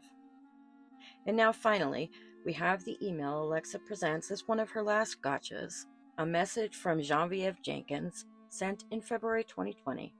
And let's be clear, yes, it's harsh, it's personal, it's unfiltered. Genevieve opens by telling Alexa, "You are an actual asshole, but more than that, you are delusional." Now, under any other circumstances, that might feel unnecessarily cruel. But here's the thing. This is a direct response to public accusations of grooming, abuse, emotional manipulation, and career sabotage. That context matters. You cannot throw Molotov cocktails into someone's public reputation and expect a bouquet in return. What makes this email so important isn't the tone, it's the substance. Because Genevieve confirms exactly what Alexa has been spinning differently for over a year. Quote, "Mike didn't do any of the things you are accusing him of. I did. I wrote verse and told them to take the interview with Mike down, and they did." There it is, in plain text. Genevieve admits she was the one who reached out to get the interview removed. Not Milosh, not Rhye's legal team, her, voluntarily. So what does that mean for the 48-hour bullying campaign? The claims that Milosh was trying to erase her voice. The theories that the interview was being pulled because of its damning revelations. They fall apart. Because now it's clear there was no cover-up. There was no sinister plot. Genevieve simply didn't want Milosh's old interview online, and she had it taken down. Not to silence Alexa, not to gaslight her, but because, in her own words, quote, "No one is trying to erase you. We've all just moved on," end quote. That line, devastating, because it reframes Alexa's campaign not as a pursuit of justice, but a refusal to let go. This email confirms that what Alexa has been calling a conspiracy is actually closure that she didn't consent to. Everyone else has moved on. She hasn't. And because that reality is painful, because it means she can't make the narrative bend to her will, she reframes that distance as abuse and projects her inability to move forward as their failure to acknowledge the past. But here's the brutal truth. If someone tells you, "We've moved on," and you keep trying to relive, rewrite, and reframe the relationship in public, you're no longer recounting trauma. You are performing it. And now we have a private text exchange between Alexa and her mother. This isn't a confrontation, a cry for help, or an emotional unraveling. No, we're given a celebratory update about a decision to defy Rhye's supposed legal team and keep her peace online. Let's take a moment to appreciate what this actually means. This isn't a woman in hiding, afraid of legal retaliation from a powerful abuser. This isn't a silenced survivor begging to be heard. This is a coordinated messaging strategy with lawyer consultation, academic reinforcement, and a defiant PR stance, shared casually over text with celebratory emojis. What this shows is that Alexa was never actually being erased. She was never legally threatened into silence. In fact, she was so comfortable with her position that she and her team, including her mother, treated the entire affair like a minor victory in a larger media war. And here's what makes it so telling. She refers to "your piece," meaning her mother's commentary or perspective. This isn't just a story about her anymore. It's now a multi-character campaign to maintain a narrative online, even after the original accusations are being publicly questioned. And once again, the very people Alexa paints as devastated, horrified, or silenced are here casually texting about legal advice like they're running a boutique advocacy PR firm. This isn't trauma, it's strategy. It's brand building moment dressed up in survivor language. There is no sense of urgency, no fear, no danger.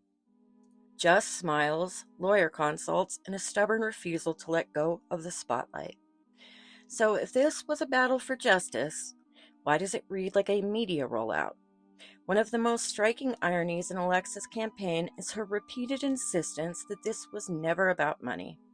She frames herself as someone who walked away from a toxic marriage, who didn't care about a financial settlement, who just wanted healing and accountability and justice. And yet, her own receipts tell a completely different story. She shows us email after email referencing money. She recounts arguments over rent, over residual checks, over wire transfers. She talks about feeling manipulated because Milosh wouldn't merge accounts. She references a need for support during her personal project. She includes screenshots of settlement terms and expresses outrage when Milosh stops sending her money. So which is it? Because you can't claim the moral high ground of, I don't care about the money, while simultaneously presenting your entire timeline through the lens of financial dissatisfaction. This contradiction would be jarring on its own, but what's more alarming is how openly she posts these receipts that completely undercut her own narrative. She doesn't even seem to realize that she's proving herself wrong. It's not just contradictory, it's delusional in a very specific, almost concerning way. The belief that her words will always matter more than her receipts. But here's what's even more disturbing. In a post-Me Too world where we've been taught to believe women without hesitation, people did, including myself. They read these receipts, many of which contain glaring contradictions, vague accusations, and shifting timelines, and they still believed everything she said, including me.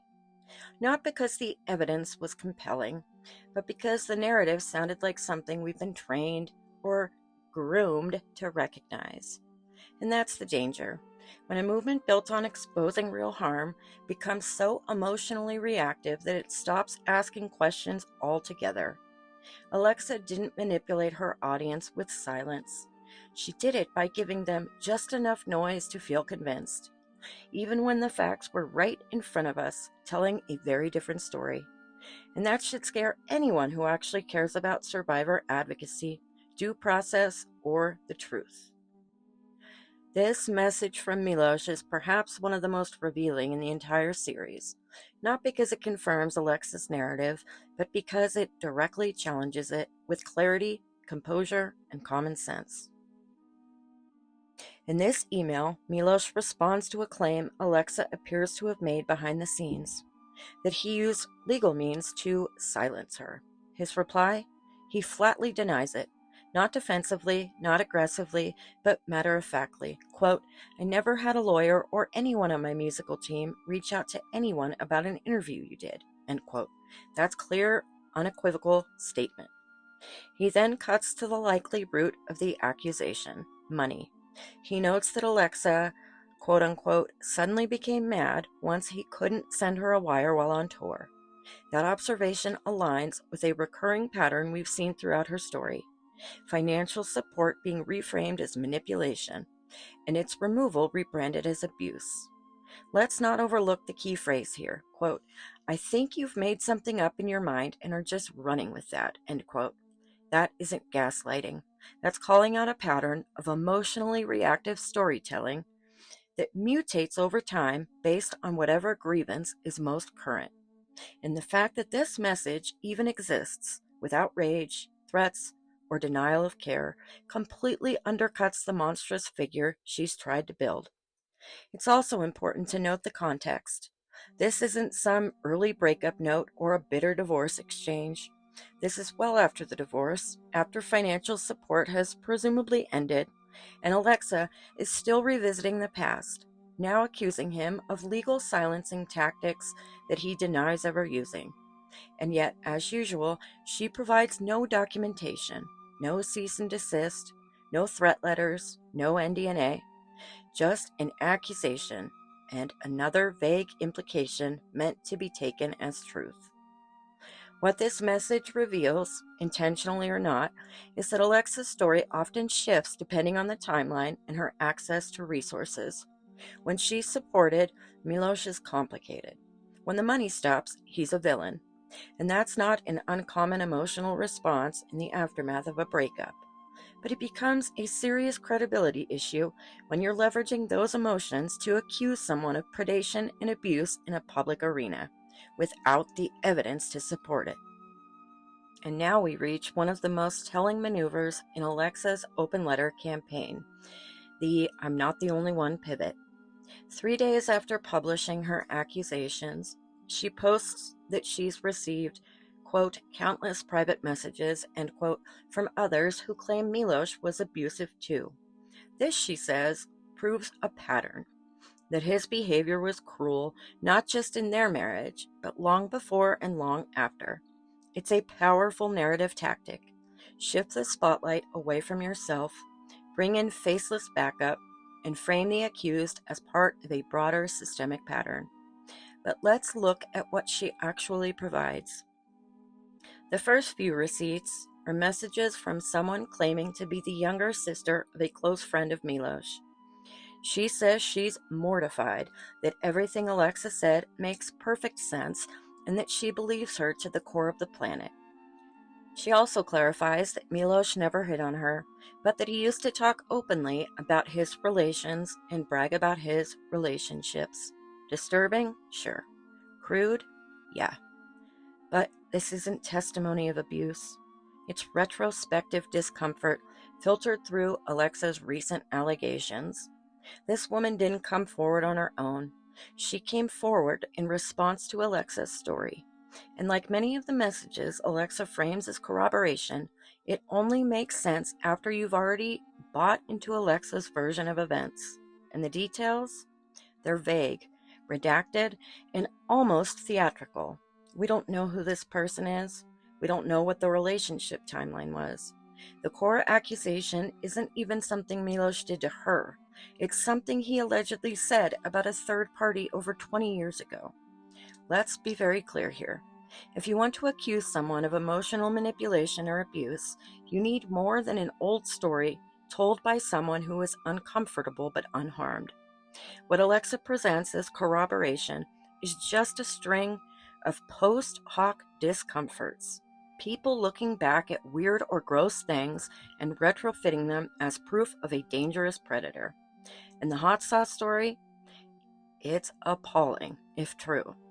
But again, it's not evidence of abuse. It's an anecdote, offensive, unverifiable, and completely unconnected to any criminal or predatory behavior involving the person telling the story. What's more disturbing than the story itself is how Alexa frames it. Quote, "This is serious. All of these women deserve justice," end quote. But justice requires substantiated harm, not discomfort at crude conversations from 2005. And it especially requires accountability when you're sharing stories that don't belong to you. Stories that cannot be fact-checked from sources you won't name about events they didn't personally experience. Alexa isn't amplifying survivors. She's curating sentiment and rebranding it as proof. She's relying on emotionally reactive testimonials, most of which say more about her storytelling power than Milosh's alleged abuse. And here's the most damning part. In a post-Me Too world, people see the phrase, quote, "patterns of abuse," end quote, and instantly believe it means proof. But patterns aren't proof. Anonymous messages aren't truth. An emotion isn't always evidence. This isn't justice. It's a digital seance, summoning ghosts of discomfort to build the illusion of a haunting. Now we come to the most serious and emotionally charged receipt in Alexa's entire series. A message from an anonymous woman claiming that after meeting Milosh at a show, she blacked out after drinking and later woke up in his hotel room, realizing they had been intimate while she was not fully alert. She says she felt ashamed and violated. She also thanks Alexa for sharing her story because she had thought she was alone. Let's start by acknowledging the gravity of what's being described. If true, this message describes non-consensual relations, rape, and it's horrifying. But that's exactly why we have to stop and examine the ethics of how this is being presented. Because what Alexa has done here is publish an anonymous, unverifiable accusation of sexual assault on her Instagram feed with no supporting details, no corroboration, no date, and no context, and position it as proof of a broader pattern of abuse, with herself as the central truth teller. Let's be clear. If this woman experienced what she describes, she deserves compassion, support, and a path to justice. But what she doesn't deserve is to be used as a rhetorical prop in someone else's campaign for public validation. Alexa isn't offering help. She's offering a platform, one that's not trauma-informed, not legally sound, and not remotely safe for survivors. There's no verification process here, no structured support, just a DM turned into content. And that's extremely dangerous because in any other context, whether it's journalism, law, or survivor advocacy, this kind of serious allegation would never be published without substantiation. Not because we doubt victims, but because we protect them, and because we take the seriousness of the accusation seriously enough to demand care, accuracy, and accountability. What Alexa is doing here is outsourcing credibility. She knows her own story has inconsistencies, so she amplifies others, anonymous, unverifiable, and devastating, as if to say, "See, he's a monster, it wasn't just me." But when accusations this serious are used as backup for an already fragile narrative, it doesn't validate the cause, it corrupts it. It tells survivors that their own pain is only useful when it can be weaponized, and it tells the audience that emotional impact is all the proof they need. This isn't justice, it's emotional laundering, filtering trauma through vague support messages to prop up a story that still can't stand on its own. And what's worse is that Alexa seems completely unaware of how dangerous this is. For the woman who sent her this message, for any actual survivors watching, and for the cultural credibility of victim advocacy as a whole, this isn't trauma-informed, it's reckless. This post is Alexa at her most emotionally unrestrained and rhetorically unhinged, and it's the moment her campaign fully reveals itself, not as a pursuit of justice, but as a performance of moral superiority built on inverted logic and emotional coercion. And here it is, Alexa's grand finale, her official response to Milosh, delivered not with clarity or evidence, but with rage, projection, and a disturbingly authoritarian demand for submission. She begins by calling him a megalomaniacal narcissist who is denying the truth even with evidence in front of him.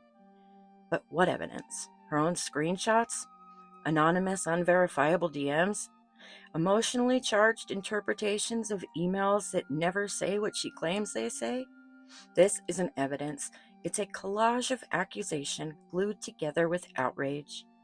And then comes the most revealing line in the entire post. "Prove to me you are not a predator." Let that sink in.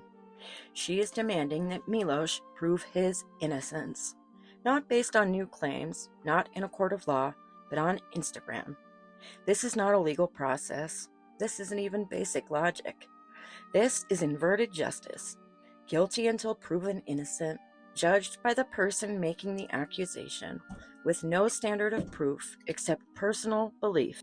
And what's worse is her framing of the financial support he provided for years, something she referenced repeatedly in her own receipts. Now she claims it was a deflection tactic, that money is being used to erase trauma. But Alexa, you were the one citing it. You were the one frustrated when it stopped. You were the one who made it part of your story. You can't retroactively decide that financial support you once used to frame your loss of agency is now a manipulation tactic simply because it no longer serves your narrative. Then comes the most dangerous shift.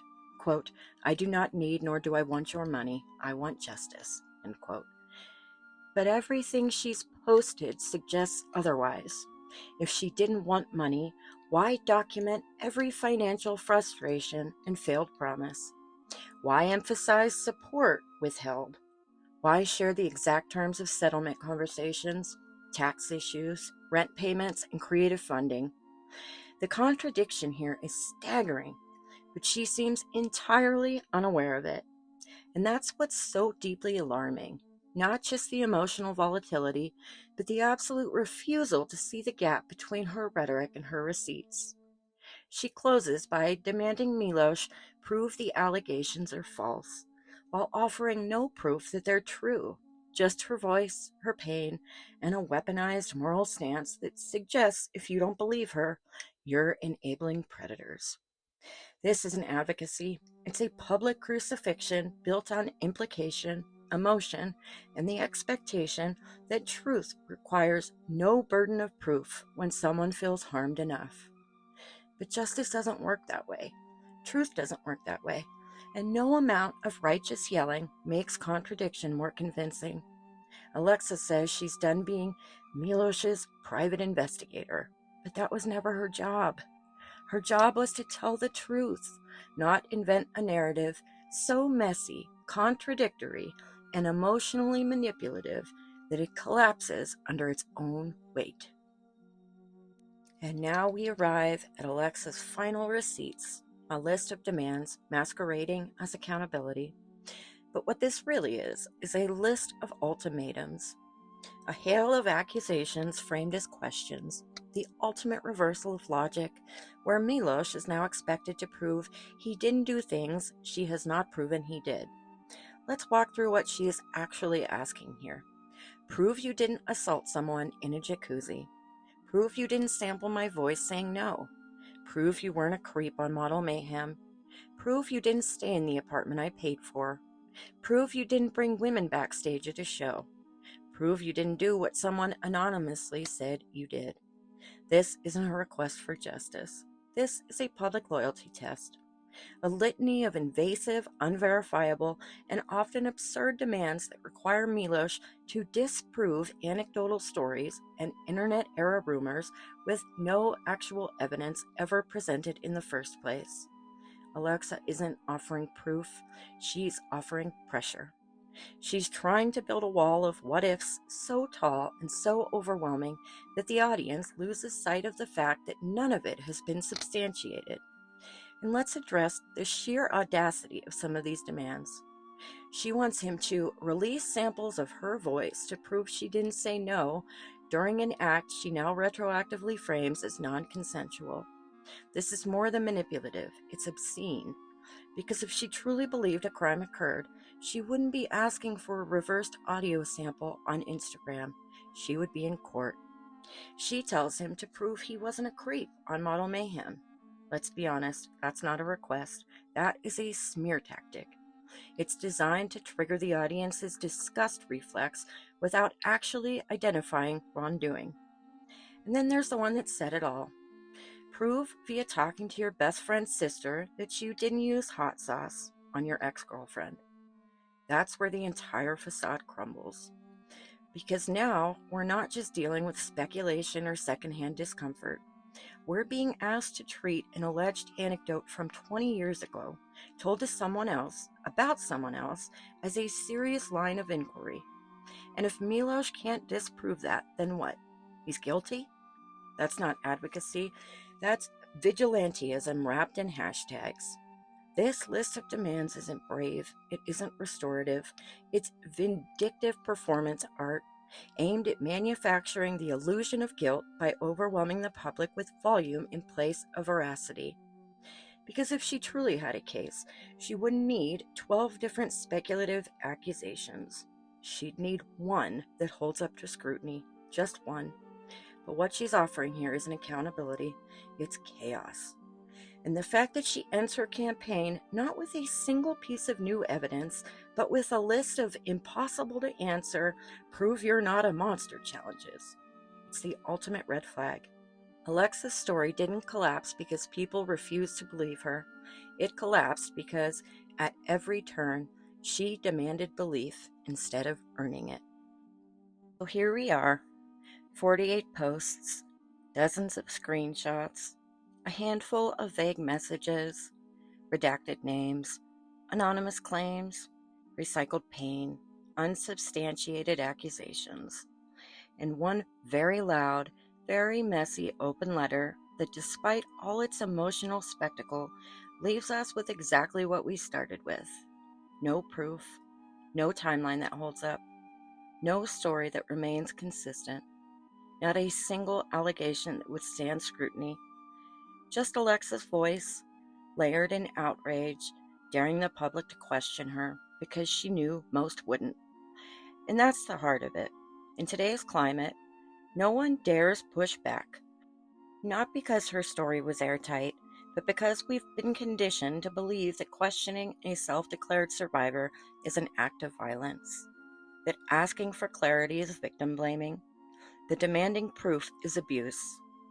But real advocacy does not fear scrutiny. Real survivor stories welcome it, because truth doesn't fall apart when examined, it sharpens. And that's exactly why Alexa has done everything possible to guilt, shame, and intimidate people into silence. Because she knows the moment anyone starts asking questions, the entire narrative unravels.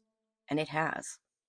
This 48 post Instagram essay fails on its own, by its own words, by its own receipts, by its own logic.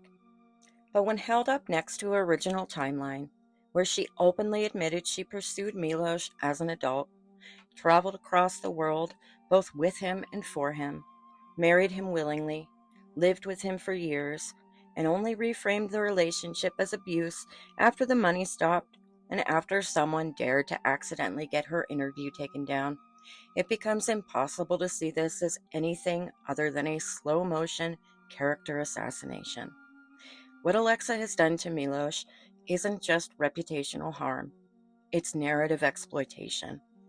She has redefined abuse as regret, twisted healing into revenge, and made it abundantly clear that this was never about justice.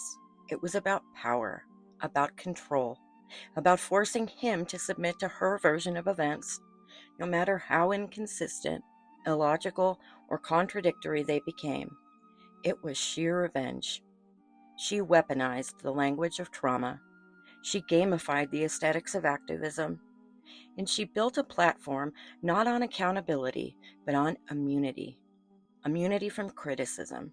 Immunity from consequences. Immunity from the burden of truth. And Milosh, he was never allowed to be a victim.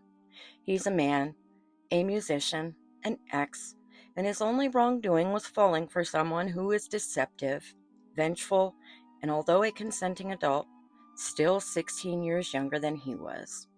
And in Alexa's world, that makes him guilty by default and voiceless by design. But the fact remains, he was publicly accused of grooming, coercion, emotional and sexual abuse, and financial exploitation. And not one piece of that story survives contact with the truth. And here's the final fatal detail. Alexa's entire story hinges on the idea that Milosh was inappropriately engaging with her when she was a minor. And from what we've seen, it's clear he was speaking to her underage, which is, in and of itself, a red flag. But in 48 posts, she never once shows us a single inappropriate message from that time. Not one line of dialogue, not one screenshot, not one email, not even a lyric. The only thing she showed us was a suggestive text to him, not from him, and either it was seemingly ignored or his response was omitted by design, certainly not to protect him, but for Alexa to selfishly protect her own narrative.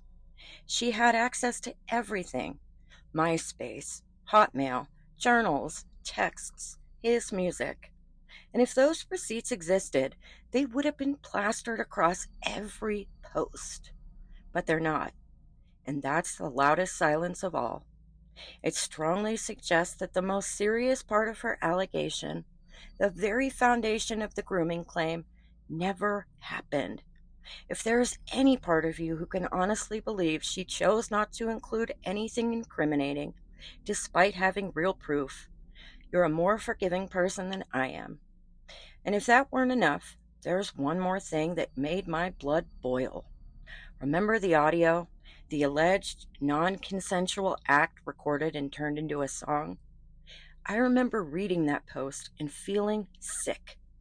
I remember searching for that song, seeing comments on YouTube condemning Milosh, and feeling relieved that someone so vile was being called out. I remember believing her, and now I feel like a fool, because it turns out none of it holds up. This now infamous detail that he took her no and reversed it into on in a song is not even phonetically possible. And somehow, no one stopped to question it. Not the media, not the listeners, not me. We just took her word for it because the story was so horrifying we didn't dare scrutinize it. That's not critical thinking, that's emotional blackmail. And I'm both livid with Alexa for duping me and livid with myself for allowing her to dupe me. Frankly, I'm shocked she didn't say that playing the vocals from his song Dark, where all he does is say "oh" over and over, reveals a subliminal message played backwards, calling her a hoe as a cryptic act of abuse. That's how absurd this has become. And it's insulting to him, to real survivors, and to anyone who believes in evidence. Alexa didn't just use imagery, she used fabrication, and she weaponized outrage to sell a story no one dared verify. But she taught me something. Never again will I believe a narrative this serious without asking for the most basic level of scrutiny. Never again will I confuse emotional provocation with evidence. And maybe, ironically, we should thank Alexa for that. Not for what she brought to the advocacy space, but for what her actions have taught it. That it is okay to critically examine a survivor's story, because if it's true, it will withstand the pressure. So thanks, Alexa, because this wasn't brave. This wasn't advocacy. This was a smear campaign, disguised as healing, built on contradiction, sealed with shame, and used as a grift. And the world believed it. Until someone finally said, let's take a closer look. Now we know why she never wanted that. This wasn't a reckoning, it was a rebrand. This wasn't justice, it was vengeance dressed in victimhood. And this wasn't a survivor speaking truth to power. It was a storyteller daring you not to question the plot. But now we've read every page, and what's left? Not proof, not progress, just propaganda, wrapped in trauma, sold as truth, and built to collapse the second someone finally says, "No, I don't believe you."